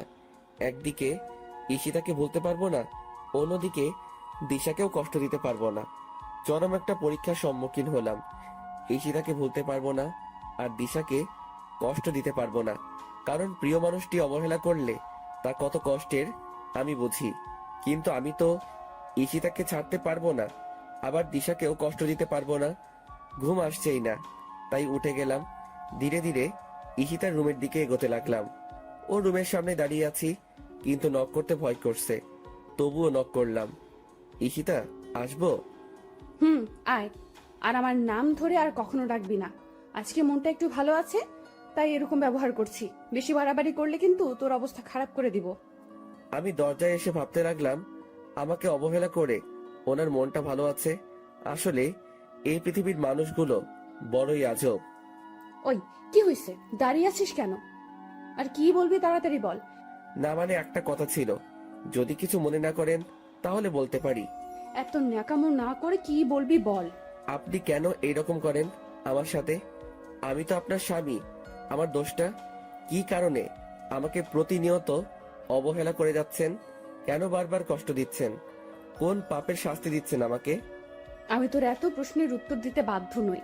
আর তোকে আমি আগেই বলেছি, আমি তোকে ভালোবাসি না। তোকে দেখলে আমার ঘৃণা হয়। এই বাড়িতে শুধু আব্বু আম্মুর জন্য তোকে রেখেছি। যেভাবে আছিস সেভাবেই থাক। আমার কাছে স্বামীর অধিকার নিয়ে আসবি না। এখন আমার রুম থেকে চলে যা, আমাকে আর ডিস্টার্ব করবে না। যত সব ছোট লোক আসছে আমার কাছে ভালোবাসা পেতে। চলে যাচ্ছি, তবে এই রুম থেকে নয়, এই বাড়ি থেকে একদিন চলে যাব। চিরতরের জন্য চলে যাব। কোনো ছোট লোক আর আপনার কাছে আসবে না স্বামীর অধিকার চাইতে। কেউ আর বলবে না ভালোবাসি আপনাকে। কথাগুলো বলে চোখের পানি মুছতে মুছতে চলে আসলাম। এরপর আন্টি রুমে গেলাম। আন্টি আসবো? বাবা আয়। কিচ্ছু বলবি? আন্টি, তোমার অনুমতি ছাড়া আমি এই কাজ করতে পারবো না। আচ্ছা বল কি কথা। আর অনুমতি তো অবশ্যই দিব। আসলে আন্টি, আমি আর ঈশিতার অবহেলা নিতে পারছি না। একটু মুক্তি পেতে চাই এই মায়াজাল থেকে। বাঁচতে চাই নিজের মতো করে। গড়তে চাই আমার একটা নিজস্ব পৃথিবী, যে পৃথিবীতে থাকবে না কোনো অবহেলা, থাকবে না প্রিয় মানুষটির দেওয়া কষ্ট। তাই আন্টি, আমি দেশের বাইরে যেতে চাই। তুমি প্লিজ না করো না। আমার সুখের কথা ভেবে অনুমতি দাও প্লিজ। আরে বোকা, দেশের বাইরে যাবি, সমস্যা কি তাতে? আমিও চাই না তুই আর কোনো কষ্ট পাস। তবে আমার প্রতিদিন যোগাযোগ রাখতে হবে। আমি তোর আঙ্কেলকে বলবো। তুই শুধু বল কখন যেতে চাস। এই তো আন্টি পরশু। পারবো না এত অবহেলা নিতে। আর তোমাকে কি করে ভুলি বলো তো? আচ্ছা এখন গিয়ে শুয়ে থাক। আন্টির সাথে কথা শেষ করে নিজের রুমে চলে আসলাম। চলে যাব এই স্বার্থপর প্রিয় মানুষটির মায়াজাল ছেড়ে। তবে আমি কি ঈশিতাকে ছাড়া থাকতে পারবো? হয়তো কষ্ট হবে, কিন্তু আমাকে যে থাকতে হবে। ঈশিতার অবহেলাগুলো আর নিতে পারছি না। হয়তো প্রতিদিন ঈশিতার কথা ভেবে কান্না করব। কি পেলাম ঈশিতাকে ভালোবেসে? অন্যদিকে দিশাও নাকি আমাকেই ভালোবাসে। কিন্তু আমি তো দিশার ভালোবাসা চাইনি। আমি চেয়েছি ঈশিতার ভালোবাসা, যা সেই ছোট থেকে চেয়ে এসেছি। এরপর সকালবেলা ঘুম থেকে উঠে নাস্তা করে কলেজে যাওয়ার জন্য বেরিয়ে পড়লাম। আজকে কলেজে যাওয়ার কোনো ইচ্ছা ছিল না, তবুও দিশার জন্য যেতে হবে। কলেজে এসে ক্লাসে ঢুকে গেলাম, কিন্তু দিশাকে কোথাও দেখতে পেলাম না। ব্যাপার কি? মেয়েটা কোথায় গিয়েছে? ক্লাস প্রায় শুরু হয়ে যাবে, দিশা এখনো আসে নাই। অনেকবার ফোনে ট্রাই করেছি, কিন্তু ফোনটা ধরে নাই। তাই আমি ক্লাস থেকে বের হয়ে দিশাদের বাড়ির উদ্দেশ্যে রওনা দিলাম। বাড়ির সামনে গিয়ে দেখি গেটে তালা দেওয়া। কি আজব ব্যাপার, মেয়েটা কোথায় গেল? পাশের বাড়ির কয়েকজনকে জিজ্ঞাসা করলাম, কিন্তু কেউই জানে না কোথায় গেছে। মেয়েটা যেখানেই যাক অ্যাটলিস্ট বলে তো যাবে। আমার মনে হয় দিশার ভালোবাসা মুখে ছিল, অন্তরে না। কথা ভেবে মুচকি হাসলাম। আসলে সব মেয়েরাই এক। ডোন্ট মাইন্ড আপুরা, মেয়েরা মুখে শুধু ভালোবাসি বলে, কিন্তু হৃদয় থেকে কয়জনই বা ভালোবাসে? এরপর গাড়ি নিয়ে নদীর পাড়ে গেলাম। আর কখনো মন খারাপ হলে এখানে আসা হবে না। ঘন্টার পর ঘন্টা এখানে বসে সময় কাটানো হবে না। এই সব কিছু ছেড়ে যেতে একদম মন চায় না, কিন্তু এত অবহেলার নিয়েও তো থাকা যায় না। নদীর পাড়ে কিছুক্ষণ বসে বাসায় আসলাম। ব্যাগপত্র সব গুছিয়ে নিতে হবে। নিজের প্রয়োজনীয় সব জিনিস নিলাম, সাথে ঈশিতার একটা ছবিও নিলাম। আসলে আমার কাছে ঈশিতার কোনো ছবি নাই, তার অজান্তে ওর রুম থেকে নিয়ে নিলাম। এরপর রুমে এসে একটা চিঠি লিখলাম ঈশিতার জন্য। প্রায় দুপুর হয়ে এসেছে, তাই ফ্রেশ হয়ে নিলাম। এরপর আজানের সাথে সাথে মসজিদে গিয়ে নামাজ পড়ে আসলাম। বাড়িতে দুপুরের খাবার খেয়ে একটু ঘুমিয়ে নিলাম। ঘুম থেকে উঠলাম প্রায় বিকাল বেলা। এরপর ফ্রেশ হয়ে চুপি চুপি ঈশিতার রুমে গেলাম। ভালোভাবে তাকিয়ে দেখি ঈশিতা এখনো আসে নাই। তাই ওর রুমে গিয়ে চিঠির উপরে একটা গোলাপ দিয়ে টেবিলে রেখে আসলাম। এরপর সবকিছু ভালোভাবে চেক করে নিলাম। রাকিবকে ফোন দিয়ে বললাম ফ্যান্টাসি কিচেনে আসার জন্য। আমি গিয়ে ওর জন্য অপেক্ষা করতে লাগলাম। প্রায় আধা ঘন্টা পর রাকিব আসলো। কিরে, কেমন আছিস? তুই তো একটা কলও দিস না। আরে বলিস না বেটা, ঈশিতা ম্যাম সবসময় অফিস লেট করে ছুটি দেয় আর সবসময় কাজের উপর রাখে। জীবনটা তেজপাতা বানিয়ে ফেলেছে। একটু অবদ্ধ হওয়া যায় না। আবার অফিস শেষে বাসায় এসে রান্না করতে হয়। তুই তো জানিস আমার কেউ নাই, সব কিছু নিজেকে করতে হয়। দূর পাগল, কে বলছে তোর কেউ নাই? আমি আছি তো সব সময়। আর আমাদের ভাবি কবে আসবে? ওম্মা, কে ভাবি? কিসের ভাবি? কার ভাবি? কোথায় থেকে আসলো ভাবি? আমি তো জানতাম না। ভাব নিও না আমার সাথে। চুপি চুপি অনার্স শেষ বর্ষের একটা মেয়ের পিছনে ঘুরো, কিন্তু মেয়েটা পাতা দেয় না। আর তুমি ভাবো আমি কিছুই বুঝি না? ওই, তুই কেমনে জানলি? আমি তো তোকে বলি নাই। তুই তো বলবি না আমি জানি, তাই আগে থেকে খবর নিয়ে রাখলাম। তা কি খাবি অর্ডার কর, আজকে আমি তোকে খাওয়াবো। যা ইচ্ছে অর্ডার দে, সাথে আমার জন্য দে। ওকে। এরপর আমরা খেয়ে নিলাম। আচ্ছা দোস্ত, একটা কথা বলতেছি তোকে, যা যা বলবো মনোযোগ দিয়ে শুনবি। বল। আমি দেশের বাইরে যাচ্ছি, কবে ফিরবো জানি না। তুই সব সময় অফিসে ঈশিতার খেয়াল রাখবি, আমার সাথেও যোগাযোগ রাখবি। আর আমি কিন্তু একদিন না একদিন ফিরবো, তবে কখন তা জানি না। তুই ঈশিতার উপর নজর রাখিস। আসলে মেয়েটা একটু অগোছালো আর অবুঝ। যদি ঈশিতার কিছু হয় তাহলে তোকে সবকিছুর জন্য জবাব দিতে হবে। তুই তো জানিস ওকে কতটা ভালোবাসি, আর তোকে খুব মিস করবো দোস্ত। সত্যি কি চলে যাবি? আর না গেলে হয় না দোস্ত। এই পৃথিবীতে আমার মা বাবা আর আপন বলতে কেউ নেই। কিছুদিন আগে থেকে তোর সাথে পরিচয় হয়, তুই এতটা আপন হয়ে উঠবি ভাবতেই পারি নাই। নিয়তি চাইলে দেখা হবে। আর তোর ঈশিতাকে আমি দেখে রাখবো। নিজের যত্ন নিস দোস্ত। দেখলাম ছেলেটার চোখে পানি। আরে পাগল, কান্না করিস কেন? আমি তোর সাথে তো যোগাযোগ রাখবো। আচ্ছা দোস্ত, আজকের মতো উঠলাম। ভালো থাকিস দোস্ত। তুইও। তোকে খুব মিস করব। আমিও দোস্ত। এরপর চলে এলাম বাড়িতে। প্রায় সন্ধ্যা হয়ে এসেছে। সেই পুরনো স্মৃতিগুলো ভেসে উঠে আসছে চোখের মাঝে। কত অবহেলা নিয়ে কাটিয়েছি দিনগুলো। হয়তো আমি চলে গেলে ওর কিছু আসে যায় না। ঈশিতা তো আমাকে ভালোই বাসে না, তাহলে আমার অনুপস্থিতিতে ওর কিছু আসবে যাবে না। রাত প্রায় 12টা বাজে। আমি ঘুমিয়ে আছি। হঠাৎ মোবাইলের আওয়াজে ঘুমটা ভেঙে গেল। মোবাইলের স্ক্রিনে তাকিয়ে দেখি দিশার নাম্বার। তাড়াতাড়ি করে রিসিভ করলাম। হ্যালো দিশা, কোথায় ছিলে তুমি সারাদিন? তুমি জানো আজকে কতবার তোমার মোবাইলে ট্রাই করছি, কিন্তু তুমি ফোনটা রিসিভ করো নাই কেন? কি হয়েছে, চুপ কেন? ওই পাশ থেকে ফুপিয়ে ফুপিয়ে কান্নার শব্দ আসছে। কি হয়েছে দিশা, চুপ করে আছো কেন? তোমার জন্য তোমাদের বাড়িতে গেছি, কিন্তু দরজায় তালা দেওয়া। কোথায় ছিলে? তোমাকে উত্তরটাও দেওয়া হয় নাই। হঠাৎ মোবাইলটা কেটে গেল। বুঝলাম না মেয়েটা হঠাৎ করে কোথায় উধাও হয়ে গেল। আবার ফোন দিয়ে কান্না করছে, কিন্তু কোনো কথা বলছে না। মেয়েটা এমন কেন করলো? এরপর আবার ঘুমিয়ে গেলাম। কালকে সকাল 8টা 30 ফ্লাইট, তাড়াতাড়ি উঠতে হবে। খুব সকালবেলায় ঘুমটা ভাঙলো। আমি তাড়াতাড়ি উঠে ফ্রেশ হয়ে নামাজ পড়তে চলে গেলাম। নামাজ পড়ে বাড়িতে ফিরে আসলাম। আন্টি রুমের পাশ দিয়ে উপরে যাওয়ার সময় আন্টি আমাকে ডাক দিলেন। আমি গিয়ে আন্টির পাশেই বসলাম। আন্টি এখনো নামাজের বিছানায় বসে আছে। আমি ওনার কাছে গিয়ে বসাতে আন্টি আলতো করে আমার কপালে একটা চুমু দিলেন। আন্টি কিছু বলবে নাকি? বাবা, চলে তো যাচ্ছিস আমাদের ছেড়ে। শেষবারের মতো না হয় খাইয়ে দেই নিজের হাতে তোকে।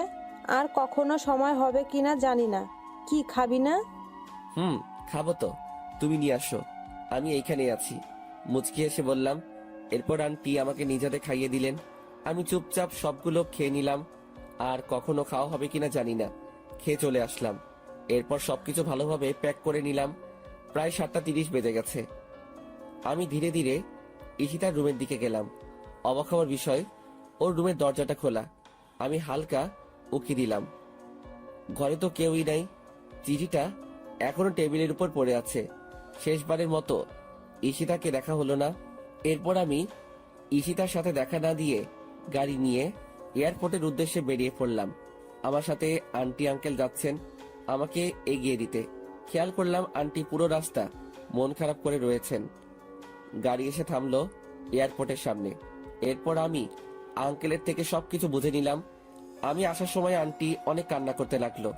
আন্টি, তুমি যদি এইরকম কান্না করো তাহলে আমি কিভাবে যাব? এরপর আন্টি চোখের পানি মুছে নিলেন। আমি গিয়ে আন্টিকে বললাম, সময় মতো ওষুধ খাবে, নিজের প্রতি যত্ন নিবে, আঙ্কেলকে দেখে রাখবে, আর আমি তোমার সাথে প্রতিদিন কথা বলবো, তবে ঈশিতা যেন না জানতে পারে। আমার কথা শুনে আন্টি শুধু মাথা নাড়ালো। এরপর আমি ওদের কাছ থেকে বিদায় নিয়ে এয়ারপোর্টে ঢুকে পড়লাম। আবার কখন দেখা হবে জানা নেই, নিজের অজান্তেই চোখ ভিজে এলো। প্রিয় মানুষগুলো, প্রিয় দেশটি ছেড়ে চলে যেতে হবে বিদেশে। এরপর ঠিক সময় প্লেন টেক অফ করলো। তখন মন চাইছে প্লেনের জানালা ভেঙে নেমে যাই, কিন্তু তখন তো আর কোনো পথ খোলা ছিল না। এরপর তো তুমি সবই জানো অর্পা, আমার ইংল্যান্ডে আসা, তোমার সাথে পরিচয় হওয়া, পরিচয় থেকে বন্ধুত্ব। তুমি আমাকে কতটা ভালোবাসো ঠিক অনুভব করতে পারছি না।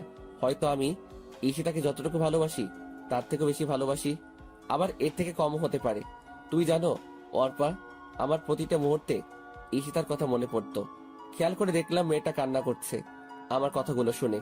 ওকে সান্ত্বনা দেওয়ার ভাষা আমার নেই। হঠাৎ অর্পা চোখ মুছে আমাকে হাসি মুখে বলল, কি হয়েছে? কেকটা কাটবে না, নাকি খালি পেটে থাকতে হবে? নাও, তাড়াতাড়ি করো। এরপর আমি কেকটা কাটলাম আর বলতে লাগলাম, happy birthday to you, happy birthday dear Ishita. এরপর কেকটা একটু অর্পাকে খাইয়ে দিলাম। আমি আর নিজেকে সামলাতে পারছি না, বুক ফেটে কান্না আসছে। তাই আমি অর্পাকে ছাদে রেখেই নিচে চলে আসলাম। আজকে ঈশিতার জন্মদিন ছিল। এই দেশের মাটিতে প্রায় 5 বছর পার করে ফেললাম। প্রতি বছর ঈশিতার জন্মদিন পালন করতাম আমি। অর্পা মেয়েটা হচ্ছে আমার কলিগ, আমরা একই অফিসে কাজ করি। মেয়েটাও বাঙালি। অর্পা এই দেশে আসে ওর আব্বু আম্মুর কারণে। ওদের মধ্যে নাকি মিল নেই, সারাদিন নাকি ঝগড়া করে। তাই অর্পা রাগ করেই ওদের ছেড়ে এইখানে চলে আসে। বাঙালি হওয়ায় মেয়েটার সাথে বন্ধুত্ব করে নিলাম। এরপর থেকে নাকি মেয়েটা আমাকে ভালোবেসে ফেলে। আমি জানি প্রিয় মানুষটিকে না পেলে কত কষ্টে থাকতে হয়। যদি আমার কোনো পিছুটান না থাকতো তাহলে আমি অর্পাকে আপন করে নিতাম। প্রতি বছর ঈশিতার জন্মদিন পালন করার সময় অর্পা আমার কাছ থেকে আমার আর ঈশিতার গল্পটা শুনতে চাইতো। তাই আমি আমার জীবনের সব ঘটনা বললাম ওকে। আমার কথা শুনে অর্পা একদম কান্না করে দিল। এরপর আমিও রুমে এসে অনেক কান্না করলাম। ঈশিতার সাথে দেখা হবে কিনা জানি না। এরপর দরজা ওপাশ থেকে অর্পা আমাকে ডাকতে লাগলো। এই জনি, দরজা খুলো। কি হয়েছে তোমার? ছাদ থেকে এইভাবে চলে আসলে কেন? তাড়াতাড়ি দরজা খুলো বলছি। তোমার জন্য নিজ হাতে রান্না করে এনেছি, তুমি খাবে না? দরজা খুলো বলছি। আমি খাবো না অর্পা, আমার খিদা নেই, তুমি এখন যাও। ওই, তোকে বলছি না দরজা খুলতে? তাড়াতাড়ি দরজা খুলে দে, না হয় তোর মাথা পাঠাবো। আমি ভয়ে তাড়াতাড়ি দরজাটা খুলে দিলাম। কি মেয়ে রে বাবা, আমাকে সামান্য জিনিসের জন্য ঝাড়ি দেয়। ওই, তোমার সমস্যা কি? খাবে না কেন? তোমার জন্য এত কষ্ট করে রান্না করলাম, এখন তুমি কি চাও আমি এইগুলো ফেলে দেই? না, তার আর দরকার হবে না, তুমি খাবার দাও, আমি খেয়ে নিচ্ছি। জনি, একটা কথা বলি, রাখবা প্লিজ? আরে বলো, সমস্যা নাই, আমি তোমার কথা রাখবো। আর বেস্ট ফ্রেন্ডের কথা কি ফেলা যায়? আমি তোমাকে খাইয়ে দেই প্লিজ, শুধু আজকের জন্য, আর কখনো তো সুযোগ হবে না। শুধু একটা বার প্লিজ, কি দিবে না? দাও, সমস্যা নাই। এরপর আমাকে অর্পা আমাকে খাইয়ে দিল। মেয়েটা আমাকে এতটা ভালোবাসে আমি ভাবতেই অবাক হচ্ছি। শুধুমাত্র আন্টি ছাড়া আর কেউ আমাকে এইরকম ভালোবাসেনি। আর আজকে অর্পা খাওয়া শেষ করে উঠে আমি সোফায় বসে রইলাম। এরপর অর্পা এসে আমার পাশে বসলো। জনি, একটা জিনিস চাইবো, দিবা? বলো কি চাও? আমাকে একবার জড়িয়ে ধরবে প্লিজ? প্রেমিকা হিসেবে না, ফ্রেন্ড হিসেবে প্লিজ। তোমাকে তো আর আমি পাবো না, কিন্তু একটু জড়িয়ে ধরতে পারি। পারো। বলার সাথে সাথেই মেয়েটা এসে আমাকে জড়িয়ে ধরলো আর কান্না করে দিল। আমি কিছু বলছি না, কি বলবো আমি? আমার কাছে কি উত্তর আছে? আমি শুধু অর্পার মাথায় হাত রাখলাম। মেয়েটা আমাকে কত ভালোবাসে, কিন্তু আমি তো ওকে ভালোবাসতে পারবো না, কারণ আমি শুধু ঈশিতাকেই ভালোবাসি, আর কাউকে ঈশিতার স্থানটা দিতে পারবো না। এরপর অর্পা আমাকে ছেড়ে দিয়ে কান্না করতে করতে চলে গেল। আমি আর কোনো কিছু না ভেবে ঘুমিয়ে পড়লাম। চিন্তা করলাম পরশু দেশে ফিরে যাব। অনেক তো হলো এভাবে, এখন থেকে না হয় আমার নতুন করে অবহেলা পেতে শুরু করব। তবুও মনের ভিতর কোনো শূন্যতা অনুভব হবে না। এরপর সকালবেলা ঘুম থেকে উঠে ফ্রেশ হয়ে নিলাম, নাস্তা করে রেডি হয়ে অফিসে চলে আসলাম। সারাদিন অফিসে কাজ করে বাসায় আসলাম। অফিস থেকে আসার সময় অর্পাকে বলে দিলাম আমি কালকে বাংলাদেশে ফিরে যাব। ও যদি যেতে চায় তাহলে আমার সাথে যেতে পারে। আমার কথা শুনতে অর্পা খুশিতে রাজি হয়ে গেল। এরপর আমি সকালবেলায় সবকিছু গুছিয়ে নিলাম, অর্পাকে দিয়ে ওর অ্যাপার্টমেন্ট থেকে নিয়ে আসলাম। এয়ারপোর্টে সবকিছু চেক শেষে আমি প্লেনে এসে বসলাম। প্লেন তার যথাসময় চলতে শুরু করলো। প্রায় 4 ঘন্টা পর প্লেন এসে থামলো বাংলাদেশ এয়ারপোর্টে। নিজের দেশের মাটিতেই পা ফেলতেই সব ক্লান্তি দূর হয়ে গেল। এরপর একটা গাড়ি নিয়ে আমি আর অর্পা বাসায় চলে আসলাম। সেই চিরচেনা বাড়িটায় দরজায় দাঁড়িয়ে কলিং বেলে চাপ দিলাম। একটু পর আন্টি এসে দরজা খুলে দিলেন আর আমাকে দেখে ভীষণ অবাক হলেন। খুশিতে আত্মহারা হয়ে আমাকে জড়িয়ে ধরে কান্না করে দিলেন। আমি আন্টির সাথে কান্না করে দিলাম। প্রায় 4 বছর পর আবার আপন মানুষগুলোকে দেখতে পেলাম। কেমন আছো আন্টি? আগে ভালো ছিলাম না, তুই এসে গেছিস, এখন অনেকটা ভালো আছি। তুই কেমন আছিস? আমিও ভালো আছি। কি অবস্থা হয়েছে তোর? একদম শুকিয়ে গেছিস, ঠিক মতন খাবার খাস না। এতগুলো দিন পর আমাদের কথা মনে পড়লো। তোমাদের কথা তো ঠিকই মনে পড়ে। আন্টি ঈশিতা কোথায়? কেমন আছে ঈশিতা?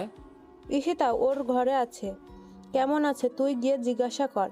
আর সাথে মেয়েটা কে বাবা? ওহ আন্টি, তোমাকে তো পরিচয় করিয়ে দেই নাই। ও হচ্ছে অর্পা, আমার ফ্রেন্ড। আর অর্পা, উনি হচ্ছে ঈশিতার আম্মু। তোমাকে তো বলেছি। কেমন আছেন আন্টি?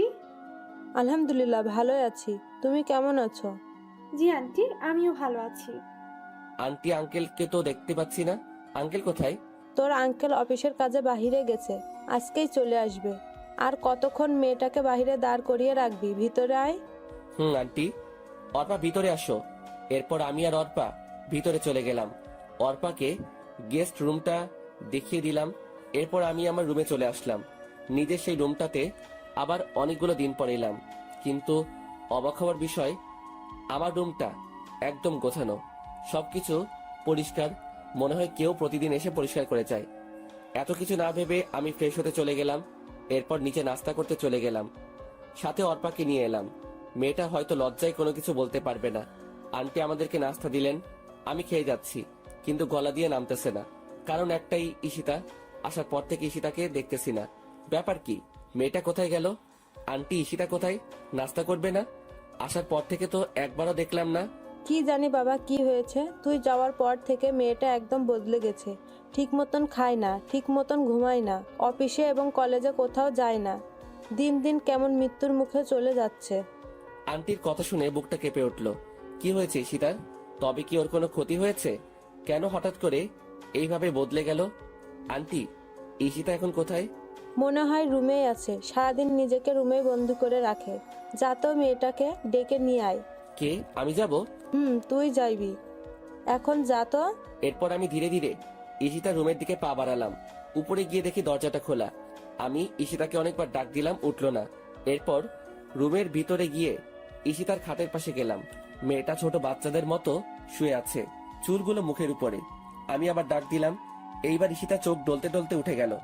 ঈশিতাকে দেখে চোখে পানি ছলছল করছে। কি ঈশিতা, কি হয়ে গেল? শুকিয়ে একদম কাঠ হয়ে গেছে। চোখের নিচে কালো দাগ পড়ে গেছে, আগের থেকে অনেক কালো হয়ে গেছে। আমাকে এইভাবে দেখতে পাবে ঈশিতা কল্পনাও করে নাই। ঈশিতার চোখ অশ্রুতে ভরে গেছে। আজকে অবহেলার প্রতিদানে এই সকল কিছু হচ্ছে। ঈশিতা খাট থেকে নেমে আমার একদম কাছে চলে আসলো, আমাকে জড়িয়ে ধরতে চাইলো, কিন্তু আমি সরে গেলাম। আমার থেকে এইরকম কিছু ঈশিতা আশা করেনি। আমিও ঈশিতার পাশে থাকতে চেয়েছিলাম, কিন্তু ঈশিতা আমার সাথে অনেক খারাপ ব্যবহার করছে, আমাকে প্রতিনিয়ত অবহেলা করে গেছে। এখন এই সবকিছু ঈশিতাকে তিলে তিলে ভুগতে হবে। প্রিয় মানুষটি অবহেলা করলে তা কত কষ্টের, ঈশিতাকেও বুঝতে হবে। এখন থেকে আমি অবহেলা করব, আর ঈশিতা সবকিছু সহ্য করবে। আপনাকে আন্টি নিচে নাস্তা খেতে ডাকছে, তাড়াতাড়ি আসেন। জনি, দাঁড়াও, তোমাকে। আমি না শুনে চলে আসলাম, আর ঈশিতা ওইখানে হাঁটু গেড়ে বসে পড়লো। হয়তো বুঝতে পারছে তার কর্মের ফল ভুগছে, কান্না করতে লাগলো। আমি নিচে এসে নাস্তা করতে লাগলাম। এরপর ঈশিতাও এলো। আমি কিছু না বলে চুপচাপ নাস্তা খেয়ে যাচ্ছি, কিন্তু ঈশিতা নাস্তা না করে আমার দিকে তাকিয়ে আছে। ঈশিতাকে কষ্ট দেওয়ার জন্য আমি পুরোটা না খেয়ে চলে আসলাম। আমার এইরকম আচরণে ঈশিতা কষ্ট পেল। পাক না, তাতে আমার কি? আমাকেও তো কম কষ্ট দেয়নি ঈশিতা। এরপর আমি আমার রুমে চলে এলাম। ঈশিতাকে এইভাবে অবহেলা করতে গিয়ে আমি নিজেও অনেক কষ্ট পেলাম, কিন্তু তবুও যে ঈশিতাকে বুঝতে হবে প্রিয় মানুষটির অবহেলা কতটা যন্ত্রণাদায়ক। কিন্তু হঠাৎ করে ঈশিতা এভাবে বদলে গেল কেন? কিছু একটা তো কারণ আছে, জানতেই হবে আমাকে সেই কারণ। রাতে সেই রকম ঘুম হয় নাই, তাই একটু ঘুমিয়ে নিলাম। ঘুম ভাঙলো দুপুর 12টা 30 মিনিটে। আমার বুকের উপর ভারী কিছু অনুভব করছি। ঘুম থেকে উঠে দেখি ঈশিতা আমাকে জড়িয়ে ধরে ঘুমিয়ে আছে। মেয়েটার কি নিষ্পাপ মুখখানি! আগের কথাগুলো মনে পড়ে গেল। আমি ঘুমের মধ্যেই ঈশিতাকে এক ঝাটকা দিয়ে বুকের উপর থেকে ফেলে দিলাম। সাথে সাথে ঈশিতার ঘুমটা ভেঙে গেল। আপনি এখানে কি করেন? কেন আসলেন এই রুমে? আবার আমার বুকে মাথা রেখে আমাকে জড়িয়ে ধরে ঘুমিয়েছিলেন। আমার স্বামীকে আমি জড়িয়ে ধরে ঘুমাতে পারি, আমার অধিকার আছে। কিসের স্বামী? হ্যাঁ, কেউ একজন বলেছিল স্বামী ইজ মাই ফুড, আর অধিকারের কথা বলছেন।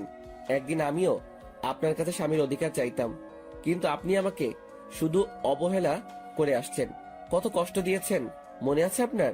আমার কথাগুলো শুনে ঈশিতা ফুপিয়ে ফুপিয়ে কান্না করতে লাগলো। প্লিজ জনি, এরকম করো না। আমি তোমাকে ভীষণ ভালোবাসি, নিজের থেকেও বেশি। ভালোবাসা? আমি এখন আর আপনাকে ভালোবাসি না।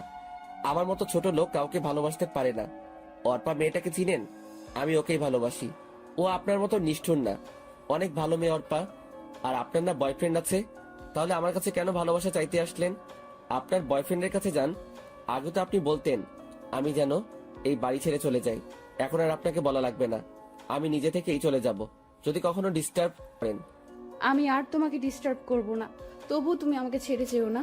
আমার কথাগুলো শুনে ঈশিতা ফুপিয়ে ফুপিয়ে কান্না করে যাচ্ছে। কান্না করার কারণে ঈশিতার নিঃশ্বাস নিতে কষ্ট হচ্ছে। আর কোনো কথা না বলে ঈশিতা কান্না করতে করতে চলে গেল। ঈশিতা এখন বুঝবে ভালোবাসার মানুষটি অবহেলা করলে কতটা কষ্ট লাগে। এরপর আমি ফ্রেশ হয়ে নিলাম। জোহর নামাজের আজান দিয়েছে, তাই নামাজ পড়তে মসজিদে চলে গেলাম। নামাজ পড়ে বাড়িতে আসার সময়ই রাকিবের সাথে দেখা হলো। আরে দোস্ত, তুই কখন আসলি? দেশে ফিরে আসলি, কিন্তু একবারও জানালিও না। আমি তো আজকে সকালেই এলাম। আসলে বাংলাদেশে আসার পর সিম নেওয়া হয় নাই, তাই যোগাযোগ করতে পারি। তো কেমন আছিস তুই? আলহামদুলিল্লাহ ভালোই আছি। জানিস দোস্ত, আমার বিয়ে হয়ে গেছে। আমি এখন আর ব্যাচেলার নেই। আরে বাহ, ভালোই তো। আচ্ছা দোস্ত, এখন বাড়ি যেতে হবে। একদিন তোদের বাড়িতে যাব। আচ্ছা ঠিক আছে, ভালো থাকিস। তুইও। এরপর বাড়ি চলে এলাম। দুপুরের খাবার খেয়ে বসে বসে টিভি দেখতেছি। এরই মাঝে অর্পা এসে হাজির হলো। কিছু বলবে অর্পা?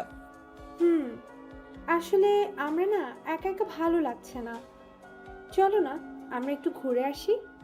ঘরে বসে থাকতে থাকতে ভালো লাগে না। আর ঈশিতার সাথেও কথা বলতে ভয় করে, ও যদি আমাকে কিছু বলে। ধুর পাগলি, ঈশিতা ওই রকম মেয়ে না, তোমাকে কিছু বলবে না। উল্টো তোমার সাথে ফ্রেন্ডলি আচরণ করবে। আর আজকে বিকালবেলা রেডি থেকো, আমরা ঘুরতে বের হব। ওয়াও, সত্যি? সত্যি। ঠিক আছে, তাহলে আমি ঈশিতাকে রেডি হয়ে নিতে বলছি। আমরা সবাই একসাথে যাব, তাহলে অনেক মজা হবে। না, তাকে বলার দরকার নাই, শুধু আমি আর তুমি যাব। সময় হলে আমি নিজেই ঈশিতাকে নিয়ে যাব। কিন্তু ঈশিতা? তোমাকে না বলছি আর কেউ যাবে না। ওকে, অ্যাজ ইউর উইশ। এরপর আরো কিছুক্ষণ টিভি দেখে রেডি হয়ে নিলাম। অর্পা আর আমি গাড়ি নিয়ে ঘুরতে বেরিয়ে গেলাম। আমরা অনেক জায়গায় ঘুরলাম, অনেক কিছু খেলাম, কিন্তু আমার যে কিছুই ভালো লাগছে না। ঈশিতাকে এইভাবে কাঁদিয়ে আমিও ঠিক থাকতে পারছি না, কিছুতেই মন মানছে না। এরপর আমরা ঘোরাঘুরি শেষ করে প্রায় সন্ধ্যার দিকে বাড়ি ফিরলাম। এরপর আমি ফ্রেশ হয়ে একটু শুয়ে রইলাম আর ভাবতে লাগলাম ঈশিতার মাঝে এত পরিবর্তন আসলো কিভাবে? ওর নাকি বয়ফ্রেন্ড ছিল, তাহলে গেল কোথায়? কেন এখন ঈশিতা আমার জীবনে আসতে চাইছে? অবহেলা করার পর কেন আপন করতে চাইছে? সবকিছু যেন গুলিয়ে যাচ্ছে। রাত প্রায় 10টা বেজে গেছে। নিচে খেতে ডাকছে। আমি নিচে গিয়ে খাওয়ার জন্য টেবিলে বসে পড়লাম। সবাই আছে, শুধু আঙ্কেল নেই। ঈশিতা আমার সামনের চেয়ারটাতেই বসা। ঈশিতা না খেয়ে শুধু আমার দিকে তাকিয়ে আছে। মেয়েটা এমন কেন না খেয়ে আমার দিকে তাকিয়ে আছে? আমার দেখার জন্য তো সারা জীবন পাবেই। আমি কিছু না বলে চুপচাপ খেয়ে নিলাম। এরপর ছাদে চলে এলাম, একটা সিগারেট ধরালাম। ধীরে ধীরে পুরো সিগারেটটা শেষ করে দিলাম। এইভাবে 1 প্যাকেট সিগারেট খেয়ে ফেললাম। আপন মানুষগুলো যখন পর হয় তখন এই জিনিসটাই সবচাইতে আপন হয়ে যায়। এরপর ঘরে এসে শুয়ে পড়লাম।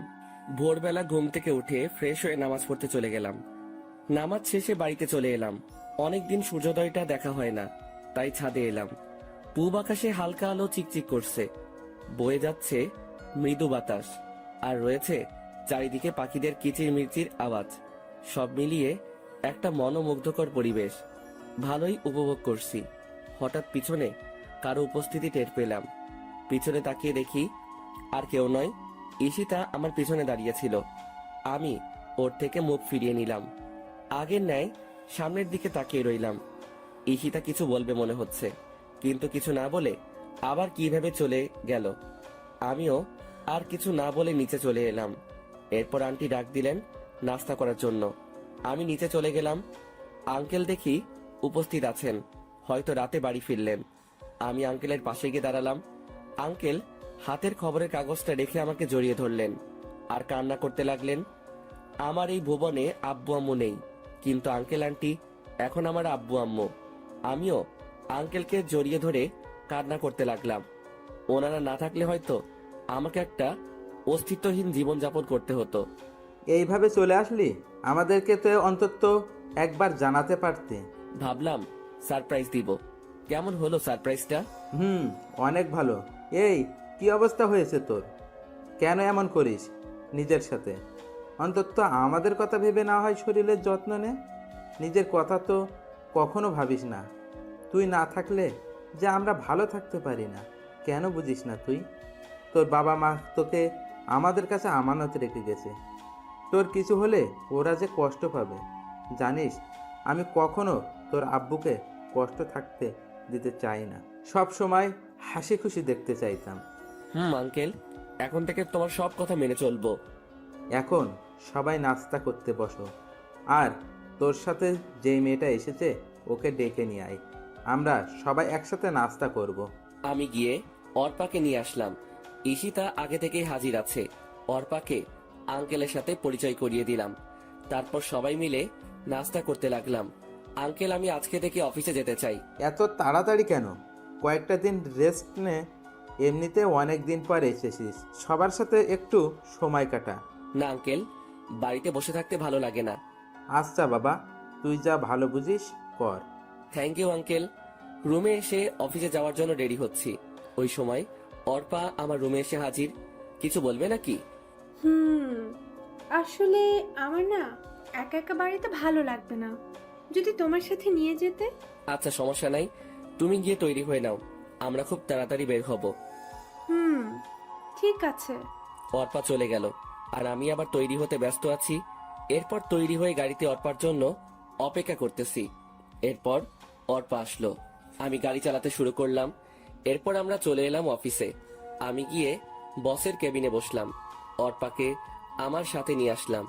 এরপর আমি পিয়নকে দিয়ে রাকিবকে আমার কেবিনে ডেকে নিয়ে আসলাম। ফিরে আসবো নাকি?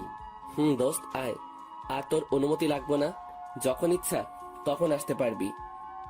তা বুঝলাম, কিন্তু বাকিরা কি ভাববে বল? বসকে তুই করে ডাকলে কেমন দেখায় না? আরে কে কি বললো আমার কিছু যায় আসে না। যেই জায়গায় আমার কোনো সমস্যা নাই, তাহলে তোর কি সমস্যা? আর আমি তোকে বস হিসেবে বলছি, তুই এখন থেকে আমাকে তুই করে বলবি। আচ্ছা ঠিক আছে, তা কিছু বলবি নাকি? বলবো তো, তাই তো ডাকলাম তোকে। কি কথা ছিল মনে আছে তো? কি কথা ছিল? ওই যে তোর বাড়িতে যাব আর বউটাকে দেখবো কোন সেই হতবাকি যে তোর মতো পাগলের খপ্পরে পড়েছে। রাকিব মুচকি এসে বলল, সমস্যা কি? তুই বললে এখনই চল, আর দেখে নিস কে আমার খপ্পরে পড়েছে। আরে এখন না, দুপুরে লাঞ্চ টাইমে যাব। এখন তো অফিসে অনেক কাজ আছে। আর পরিচয় হয়ে নে, ও হচ্ছে অর্পা, আমার সাথে বিদেশে আমার কলিগ ছিল। আর অর্পা, ও হচ্ছে আমার ফ্রেন্ড রাকিব। তোমাকে তো ওর কথা বলছি। হাউ ফানি দোস্ত, যার দেশে এত বড় একটা অফিস আছে সে কিনা অন্য একটা অফিসে কাজ করছে। হ্যালো, কেমন আছেন? হাই, আলহামদুলিল্লাহ ভালো আছি ভাইয়া। আপনি কেমন আছেন ভাইয়া? আলহামদুলিল্লাহ ভালো। ওই সাইলেন্সারটার সাথে কিভাবে ফ্রেন্ডশিপ করলেন? সারাদিন তো মন মরা হয়ে বসে থাকতো। আমার মনে হয় বিদেশেও ওই রকম করেছে। হুম, ঠিক বলছেন। শুধু কাজের সময় কাজ করতো আর সারাদিন বসে বসে সময় কাটিয়ে দিত। আমি ওদের কথাগুলো শুনছি আর মিট মিট করে হাসছি। পাগলগুলা বলে কি সব সময় হাসি খুশি থাকার চেষ্টা করেও থাকতে পারতাম না, কেন জানি কিসের একটা শূন্যতা অনুভব হতো। এরপর রাকিব চলে যায়, আমি বসে বসে কাজ করতে লাগলাম আর অর্পা বসে বসে ফ্রি ফায়ার খেলতে লাগলো। বুঝি না মেয়েটা এই গেমটা কেমনে খেলা শিখলো, আমার থেকেও ভালো খেলতে পারে। তাই তো সবসময় আমার স্কোয়াডে রাখি। কাজ করতে করতে দুপুরের খাওয়ার সময় হয়ে গেল, কিন্তু আমি এখনো কাজ করতে লাগলাম, অনেক কাজ পড়ে আছে। কিরে চল, আর কতক্ষণ অপেক্ষা করব? আমার কিন্তু ভীষণ খিদা লাগছে। কাজ এখন বন্ধ রাখ। ওই বেটা পেটু, সবসময় খাই খাই করিস কেন? একটু অপেক্ষা কর, আমি কাজগুলো সেরে ফেলি। আচ্ছা তুই তাড়াতাড়ি কর, আমি আমার ডেস্কে আসি। কাজ শেষ হইলে আমার ডেকে নিস। এরপর রাকিব চলে গেল, আমি কাজে মনোযোগ দিলাম। প্রায় 15 মিনিট পর কাজ শেষ হয়ে এসেছে। এরপর আমি অর্পাকে সাথে নিয়ে রাকিবের সাথে তাদের বাড়িতে উদ্দেশ্যে রওনা হলাম। আমি আর রাকিব কথা বলতে বলতে যেতে লাগলাম। প্রায় কিছু সময় রাকিবের বাড়িতে চলে এলাম। বাড়িটা আমার আগে থেকে চেনা। এরপর আমরা গাড়ি থেকে নেমে গাড়িটা পার্ক করিয়ে নিলাম। রাকিব গিয়ে দরজায় নক করলো। প্রায় কিছু সময় পর দরজা খুলে দিল। ভিতর দিকে তাকিয়ে আমি বড়সড় একটা ধাক্কা খেলাম। ও এখানে কি করে? আরে দিশা, তুমি এখানে? মানে কিভাবে হলো এইসব? রাকিব, তুইও তো কিছু বলিস নাই। ঘরে চল, তারপর সব বলবো। আগে খেয়ে নে, তারপর সবাই বসে কথা বলবো। আর অফিসে এখন দেরি করে গেলেও কিছু হবে না, সব জানতে পারবি। কেন তোকে কিছু বলি নাই? কেন তোর কাছ থেকে এত কিছু লুকিয়ে রাখলাম? এখন চল। এরপর আমরা ভিতরে গেলাম, ফ্রেশ হয়ে চলে এলাম খাওয়ার রুমে। তবে দিশা মেয়েটাকে আজকে অনেক খুশি দেখাচ্ছে, আমিও অনেক খুশি। মেয়েটা অন্তত একটা ভালো মানুষকে তো পেলো, কিন্তু ওই শালা রাকিব তো অন্য মেয়েকে ভালোবাসতো। তাহলে ওই মেয়েটার কি হলো? সবকিছু কেমন গুলিয়ে যাচ্ছে। কিরে, এত কি ভাবিস? সব কিছু জানতে পারবি। এখন খেয়ে নি। আর কতক্ষণ অপেক্ষা করব? ভীষণ ক্ষুধা লাগছে। আমি মুচকি হেসে ওর কথায় সম্মতি জানালাম। এরপর আমরা সবাই খেতে বসে গেলাম। বাহ, মেয়েটার হাতে রান্না তো অনেক ভালো, পেট পুড়ে খেলাম। এরপর আমি একটু ছাদে এলাম, হাতে একটা সিগারেট নিলাম। সিগারেটটা ধরিয়ে টানতে লাগলাম। অবশ্যই আমি আগে এইসব ছাইপাস খেতাম না, এখন কেমনে যে এইসব ছাইপাস আপন হয়ে গেছে। হঠাৎ পিছনে কারো উপস্থিতি টের পেলাম। তাকিয়ে দেখি রাকিব দাঁড়িয়ে আছে। কিরে, একা একা খাবি নাকি? তুই এত স্বার্থপর কেন? আমাকেও দে, শেয়ার করলে কি হয় তোর? দে না দোস্ত। তুই আবার কবে থেকে এইসব খাস? আগে তো জানতাম না। আর আমি শেয়ার করতে পারবো না। পারলে পুরোটা খা, আমি অর্ধেক শেয়ার করতে পারবো না। আচ্ছা পুরোটাই দে, আমার এসব অভ্যাস আছে, আগে যে কত খাইছি। আমি প্যাকেট থেকে একটা সিগারেট বের করে দিলাম। শালা জ্বালাতে পারছে না, আর ওনার নাকি অভ্যাস আছে। কিরে, পারছি না তো। শালাকে সিগারেট দিলি? সেই কখন থেকে চেষ্টা করেই যাচ্ছি, কিন্তু কিছুতেই জ্বলছে না। আবাল মার্কা সিগারেট। তুমি আমার কচু জানো, সিগারেট মুখে নিয়ে জ্বালাতে হয়, হাতে রেখে না। ওনার নাকি আবার অভ্যাস আছে, না পারলে খাইস না। আরে দে তো, তুই পারলে আমি পারবো না কেন? আমি ঠিকই পারবো। তাড়াতাড়ি কর, পরে কিন্তু দিশা চলে আসবে, তখন কিন্তু আমি নিজের দিশাহারা হয়ে যাব। এত ভয় পাইলে খাও কেন? না খেলেই তো চলে। আরে ভাই দিবি তুই? বক বক না করে তাড়াতাড়ি সিগারেট জ্বালা। আমি আর কিছু না বলে সিগারেটটা জ্বালিয়ে দিলাম। শালা প্রথম টান দিয়ে কাশতে শুরু করলো। ও যদি আগে থেকে সিগারেট টানতো তাহলে তো এমন হতো না। বুঝলাম না ব্যাপারটা। এরপর ধীরে আরো একটু শেষ করলো। এখন দেখি রাকিবের চোখ দিয়ে পানি পড়তে লাগলো। আমি বুঝে গেলাম রাকিব আগে কখনো সিগারেট খাই নাই। আমি তাড়াতাড়ি ওর হাত থেকে সিগারেটটা কেড়ে নিলাম। মিথ্যা কথা বললি কেন? তুই তো ঠিক মতো সিগারেট টানতেই পারিস না, তাহলে কেন এইরকম করলি?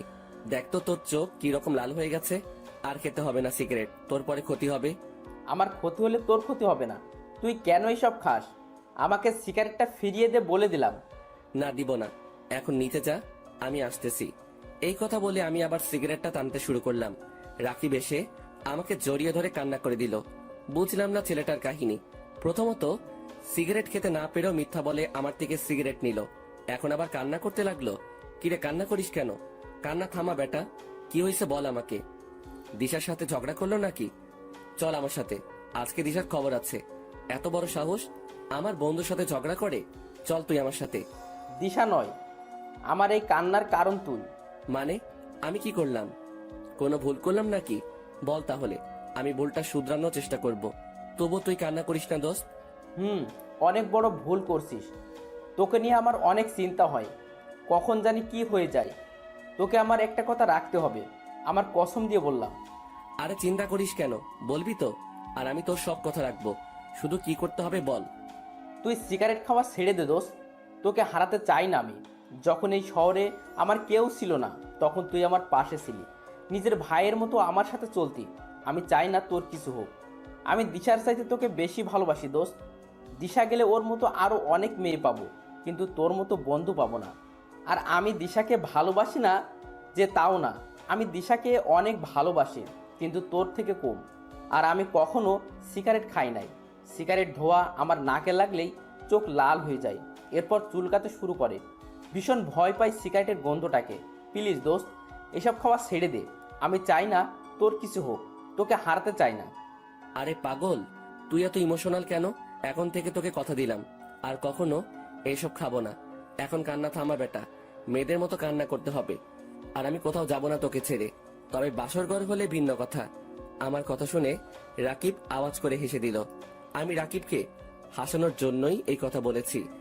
এরপর সিগারেটটা ফেলে দিয়ে রাকিবকে নিয়ে নিচে চলে আসলাম। এরপর দুইজন পাশাপাশি ভালোভাবে ফ্রেশ হয়ে নিলাম, যাতে সিগারেট গন্ধ আমাদের শরীরে না থাকে। এরপর সবাই মিলে ড্রয়িং রুমে বসে পড়লাম। অর্পাও ছিল আমাদের সাথে। রাকিব বলতে শুরু করলো, তুই বিদেশ যাওয়ার 2 দিন আগে আমি অফিসে বসে দিশার ফটোগুলো দেখতেছি। ওই সময় ঈশিতা ম্যাম আমাকে তার কেবিনে যেতে বলল। আমিও চলে গেলাম ম্যামের কেবিনে। যখন ভিতরে গেলাম তখন ঈশিতা ম্যাম আমাকে বলল, রাকিব সাহেব, আপনি অফিস টাইমে কার ফটো দেখতেছেন? মেয়েটাকে? আপনি কিভাবে দেখলেন ম্যাম? আমি সিসি ক্যামেরায় দেখেছি। ভয় নেই, বলেন মেয়েটা আপনার কি হয়? আমি কিছু মাইন্ড করব না। আর আপনি না দাঁড়িয়ে থেকে বসেন, আর এই নেন টিস্যু। এই এসির মধ্যেও ঘামাচ্ছেন কেন? বললাম তো ভয় পেতে হবে না, ফ্রেন্ড হিসেবে বলুন। আসলে আমি ওই মেয়েটাকে ভীষণ ভালোবাসি, কিন্তু কখনো বলে উঠতে পারিনি। আর কখন বলতে পারবো কিনা জানি না। তখন ঈশিতা ম্যাম আমার হাত থেকে মোবাইলটা নিয়ে দিশার ফটোগুলো দেখতে লাগলো। এরপর ঈশিতা ম্যাম বলল, আমি যা ভেবেছিলাম তাই হলো। এই মেয়েটার নাম হলো দিশা, আমার বেস্ট ফ্রেন্ড। অনেক ভালো একটা মেয়ে, কিন্তু আপনি ওর ফটো কোথায় পেলেন আর কিভাবে চিনেন? আমি ফেসবুক থেকে ওর ফটোগুলো পেলাম কাছে, এখন ওর নাম জানতে পারলাম। আর আপনার মেয়ে ওর নামটাও জানতাম। ওর ফেসবুক আইডির নাম ছিল নীল প্রজাপতি। আর ওকে সবসময় আমার বাড়ির সামনে দিয়ে কলেজে যেতে দেখতাম, কিন্তু ভয়ে কখনো কথা বলে উঠতে পারি নাই। আপনার বেস্ট ফ্রেন্ডকে মনে হয় আর পাওয়া হবে না। কেন পাওয়া হবে না? আপনি কি ওকে বিয়ে করতে চান? নির্ভয় বলুন, সবকিছু আমি দেখছি। তা তো অবশ্যই চাই, কিন্তু আপনার ফ্রেন্ড কি রাজি হবে? দূর থেকে ভালোবেসে গেলে কি হয়? আরে আপনি চিন্তা করছেন কেন? মনে করুন এখন থেকে আপনার এই বোন আপনার বিয়ের দায়িত্ব নিল। কি দিবেন না? ঈশিতার কথা শুনে আমি অনেক অবাক হলাম। আমি ভাবতে থাকলাম, এই মেয়েটা এই রকম কেন? আমার সাথে কি সুন্দর আচরণ করছে, কিন্তু তোর সাথে খারাপ আচরণ করে কেন? মেয়েটাকে তো দেখে খারাপ মনে হয় না। তারপর কি হলো? তারপর আমি ঈশিতা ম্যামকে দায়িত্ব দিয়ে দিলাম, আর উনি বলছেন দিশার সাথে নাকি আমার কথা বলিয়ে দিবে। এরপর আমি ওইখান থেকে চলে আসলাম। বাকিটা দিশার থেকে শুনেন। তারপর কি হলো? বলছি, তুমি বিদেশে যাওয়ার 2 দিন আগে ঈশিতা আমাদের বাড়িতে আসে। আমি কলেজে যাওয়ার জন্য প্রস্তুত হচ্ছি। ওই সময় ঈশিতা আমার কাছে আসলো। কিরে ঈশিতা, কখন আসলি? এখানে আয়, বস। এসেছি, তোর জন্য একটা খবর আছে। আজকে আর কলেজে যেতে হবে না। আরো এমন একটা খবর দিব তুই ভাবতেও পারবি না। তোর জন্য 2টা নিউজ আছে। কি নিউজ শুনি? তাও আবার একটা না 2টা নিউজ আছে? কিন্তু কলেজে তো যেতে হবে, গুরুত্বপূর্ণ কাজ আছে। আরে ছাড় তো কাজ, আজকে না গেলে কিছুই হবে না। এখন বলতেছি সব শোন। তোকে একটা ছেলে ভালোবাসে। ছেলেটা ভীষণ হ্যান্ডসাম, আমার অফিসেই কাজ করে। আর বড় কথা হচ্ছে ও জনের বেস্ট ফ্রেন্ড। অনেক ভালো ছেলে। আমি যতটুকু জানি ওর এই পৃথিবীতে কেউ নেই। তোকে ভীষণ সুখে রাখবে। রাজি হয়ে যা দোস্ত, আমি বিয়ের সব কিছুর ব্যবস্থা করছি। শুধু তুই রাজি হলেই হবে। আর রাজি না হয়েও পারবি না। ছেলে কিন্তু অনেক সুন্দর আর ভালো। সবই বুঝলাম, কিন্তু আমাকে দেখলো কিভাবে? আর ছেলেটার নাম কি? তুই নাকি প্রতিদিন কলেজে যাওয়ার সময় ওর বাড়ির সামনে দিয়ে যাইতি, তখন থেকে তোকে ভালোবেসে ফেলে। আর ফেসবুক থেকে তোর অনেকগুলো ফটো নিছে। আর ছেলেটার নাম রাকিব। কিন্তু কিভাবে সম্ভব? কেন সম্ভব নয়? ও তোর জন্য একদম পারফেক্ট। আর বললাম না, তোকে দারুণ একটা খবর দিব, তাহলেও আমিও জনিকে ভালোবাসি। হোমা, তাই নাকি? তা কবে থেকে ভালোবাসিস? তাহলে এত এইভাবে অবহেলা করলি কেন? কেন এত অপমান করলি? জানিস, ছেলেটা ভীষণ ভালো। আমি ওকে একদিন ভালোবাসার কথা বললাম, কিন্তু জনি আমাকে তখন গ্রহণ করে নাই। তার একমাত্র কারণ সে তোকে নিজের জীবনের চাইতেও বেশি ভালোবাসতো, আর এখনো বাসে। শুধু তুই বুঝিস নাই জনির ভালোবাসা। এত অবহেলা অপমান করার পরেও কেন জনি তোর কাছে পড়ে আছে জানিস? শুধু তোকে ভালোবাসে বলে। কিন্তু তার প্রতিদান ছেলেটাকে কি দিলি? শুধু অবহেলা আর অপমান ছাড়া। তাই এখনো সময় আছে, জনের কাছে ক্ষমা চেয়ে নে আর একসাথে নতুন জীবন শুরু কর। ক্ষমা তো চাইবো, কিন্তু এখন না। ওর জন্মদিনে ওকে সারপ্রাইজটা দিব। জনির জন্মদিনে আমার ভালোবাসা হবে ওর প্রথম উপহার। সবকিছু ভুলে কাছে টেনে নিব, আর কখনো কষ্ট দিব না। শুধু দিনটার অপেক্ষায় আছি। তাই ভালো হবে। কিন্তু হঠাৎ করে এত পরিবর্তন আসলো কোথা থেকে? কি হয়েছে একটু বলবি প্লিজ? যে তুই কিনা জনের নাম শুনলেই রাগে আগুন হয়ে যেতি, আজ সেই তুই কিভাবে এত বদলে গেলি? নিশ্চয়ই কোনো কারণ আছে। কারণটা কি বলবি প্লিজ? সময় হলে ঠিক সব জানতে পারবি। এখন রেডি হয়ে নে, আজকে আমার সাথে তোকে যেতে হবে। রাকিব তোর জন্য অপেক্ষা করছে। সবই বুঝলাম, অন্তত তুই তো আমাকে জানাতে পারতি রাকিব।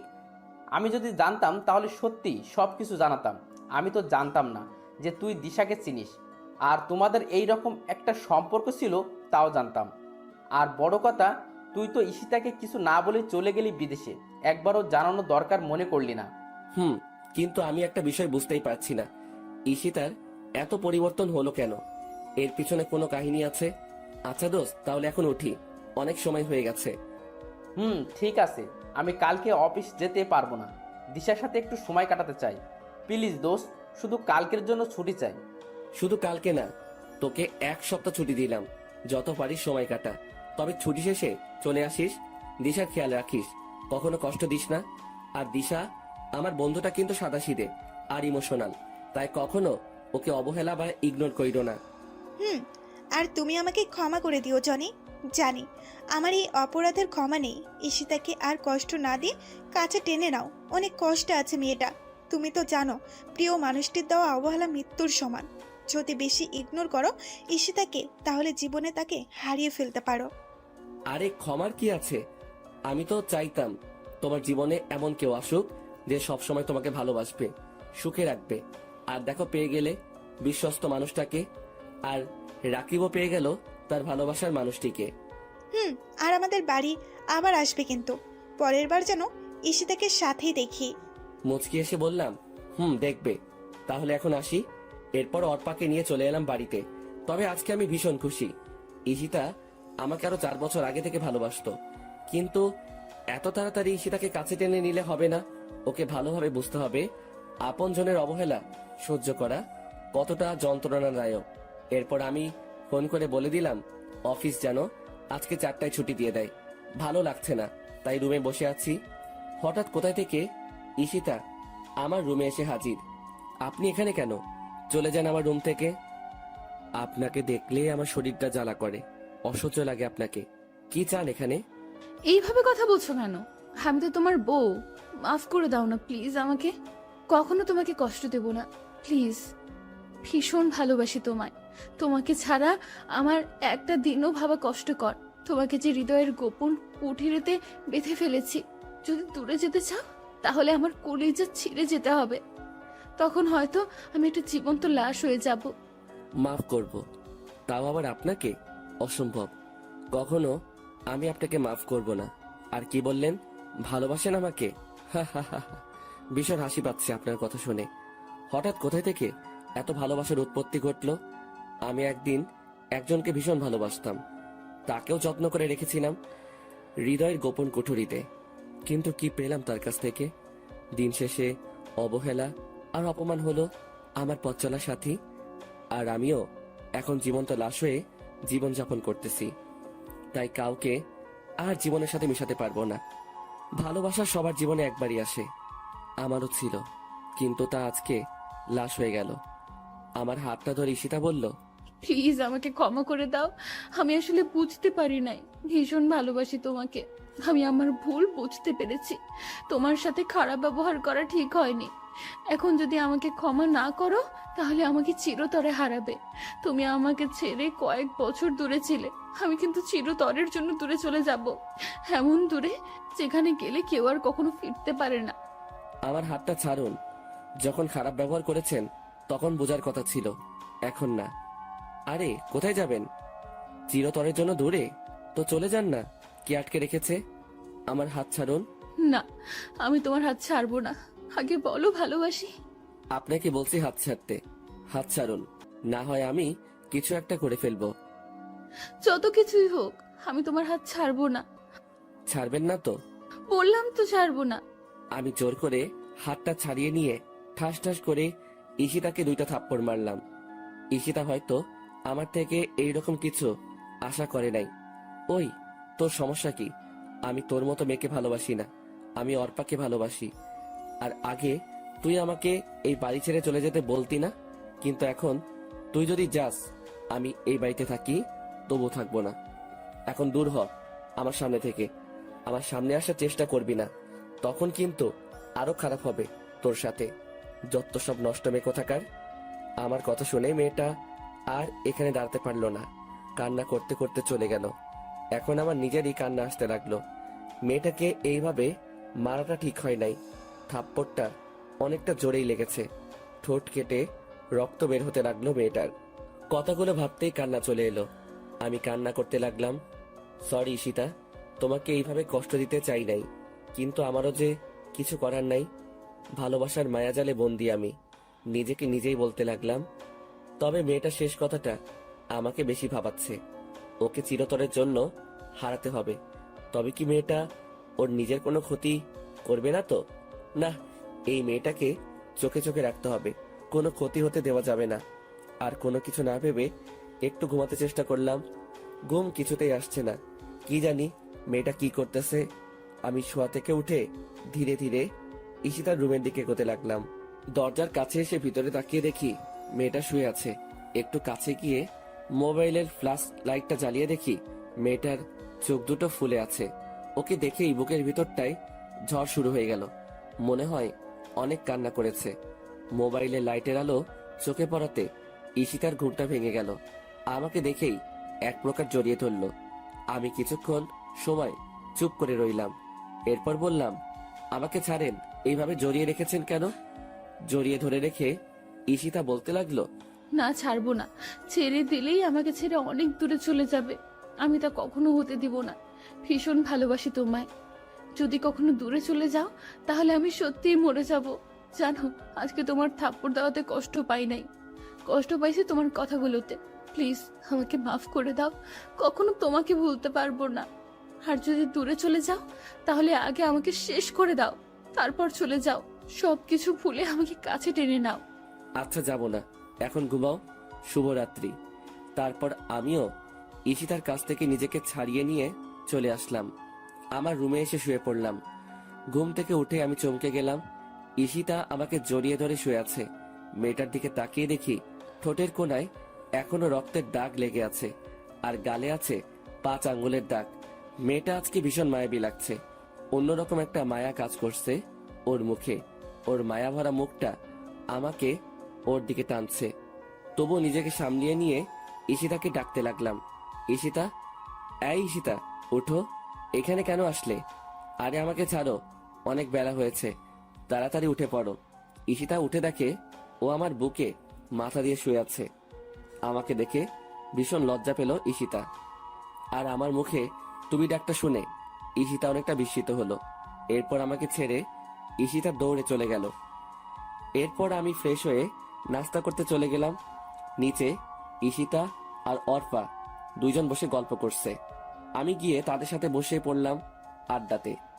অনেক মজা হয়েছে। তবে ঈশিতাকে আজকে ভীষণ খুশি দেখাচ্ছে। মেয়েরা বেশি কিছু চায় না, শুধু নিজের ভালোবাসার মানুষটির কাছ থেকে একটু ভালোবাসা পেলেই তা তাদের জন্য যথেষ্ট। ঈশিতাও তার ব্যতিক্রম নয়। ঈশিতা কেন এত খুশি তা তো আমি জানি। এরপর সবাই মিলে নাস্তা করে নিলাম। নাস্তা শেষ করে আমি রুমে চলে আসলাম। অফিসে যাব, তাই রেডি হতে লাগলাম। হঠাৎ করেই অর্পা আমার রুমে এলো। কিছু বলবে নাকি অর্পা? আমি অফিসে যাব, কিছু প্রয়োজন হলে বলো। না, আমার কিচ্ছুর প্রয়োজন নেই। তোমাকে একটা কথা বলতে চাই। আমি আর এখানে থাকতে পারবো না। বলো, কি বলবে? আর থাকবে না কেন? ঈশিতা কি কিছু বলেছে? তাহলে আমাকে বলো, তোমার সাথে কি খারাপ ব্যবহার করেছে? না, ঈশিতা কিছু বলে নাই। জানো, ঈশিতা খুব ভালো মেয়ে। আসলে আম্মু ফোন করেছে, আমাকে বাড়িতে যেতে বলেছে। আমার নাকি বিয়ে ঠিক করেছে। বিয়েতে আব্বু আম্মু সবাই রাজি আছে। আর আমার বিয়ের মধ্যে দিয়েই তারা আবার এক করতে পারবো। আর এর জন্য আমাকে যা করতে হয় করব। তবু আব্বু আম্মুকে এক করবই। যদি এর জন্য আমাকে বিয়ে করতে হয় তাতেও আমি রাজি আছি। আমি সব সময় তাদের সুখে দেখতে চাই। আর তোমাকে এইটাই বলতে এসেছি। আমি সব কিছু গুছিয়ে নিয়েছি। তুমি প্লিজ আমাকে বাস স্ট্যান্ডে নিয়ে আসো। ও, তা কবে ঠিক করলো বিয়ে? যদি তোমার বিয়ে করাতে আন্টি আঙ্কেল আবার এক হয় তাতে সমস্যা নাই, কিন্তু ছেলেটাকে কিরকম ছেলে স্বভাব? আর এখনই যেতে হবে নাকি? ছেলেটা খুব ভালো। আর ও হচ্ছে আমার মামাতো ভাই, আমার সমবয়সী। আব্বু আম্মু সবাই রাজি। এখন কি আমি না করতে পারি? আমি সব সময় তাদের হাসি খুশি দেখতে চাই। আর বিয়েটা কবে আমাকে এখনো বলে নাই, শুধু তাড়াতাড়ি বাড়ি ফিরতে বলেছে। তাহলে ভালোই হবে। আচ্ছা তুমি যাও, আমি রেডি হয়ে আসছি। আমি ভালোভাবে রেডি হয়ে নিলাম। এরপর নিচে এসে বসে রইলাম। অর্পা এখনো আসে নাই। নিচে ঈশিতাও বসে আছে। আমি ঈশিতাকে শুনিয়ে শুনিয়ে বলতে লাগলাম, আন্টি, আমি আজকে অর্পার সাথে চলে যাচ্ছি। আবার কখনো এই বাড়িতে আসা হবে কিনা জানি না। ভালো থেকো সবাই। আর কেউ একজন আছে এই বাড়িতে, তাকে বলে দিও আমি আর ফিরবো না। আমাকে দেখলে তো আবার তার সহ্য হয় না। ওইখানে অর্পাকে বিয়ে করে নিব। আমাদের বাচ্চা হলে তবেই ফিরবো। কথাগুলো ঈশিতাকে শুনিয়ে শুনিয়ে বললাম, যাতে ঈশিতা রাগ করে। আসলে আমার এইরকম কোনো চিন্তা ভাবনা ছিল না। ভাবলাম ঈশিতাকে রাগিয়ে অফিসে চলে যাব। এরপর অফিস থেকে আসার সময় তার রাগ ভাঙানোর জন্য যা করতে হয় করব। এরপর আমি আর অর্পা গাড়ি নিয়ে বেরিয়ে পড়লাম। ঈশিতা দরজায় দাঁড়িয়ে আমাদের চলে যাওয়া দেখতে লাগলো আর ফুপিয়ে ফুপিয়ে কান্না করছে। কেউ হয়তো এই কান্না শুনতে পারছে না, কিন্তু আমার কানে ঈশিতার কান্নার আওয়াজ ঠিকই বাজছে। এরপর অর্পাকে নিয়ে বাস স্ট্যান্ডে চলে এলাম। ওর জন্য টিকিট কেটে নিলাম। 10 মিনিট পরে বাস যাত্রা শুরু করবে। মেয়েটা মনে হয় কান্না করছে। ঠিকই ধরেছি, কিন্তু আমাকে বুঝতে দিচ্ছে না। আমি গিয়ে অর্পার পাশে দাঁড়ালাম। অর্পা আমার দিকে তাকিয়ে বলতে লাগলো, জানো জনি, আমি যাকে নিজের চাইতে বেশি ভালোবাসি সেটা হলো তুমি। ভীষণ ভালোবাসি তোমায়। ইংল্যান্ডে প্রথম তোমার সাথে আমার পরিচয় হয় নাই। আমি তোমাকে আগে থেকেই চিনতাম। এখন হয়তো প্রশ্ন রয়ে গেল, আমি তোমাকে কিভাবে চিনি।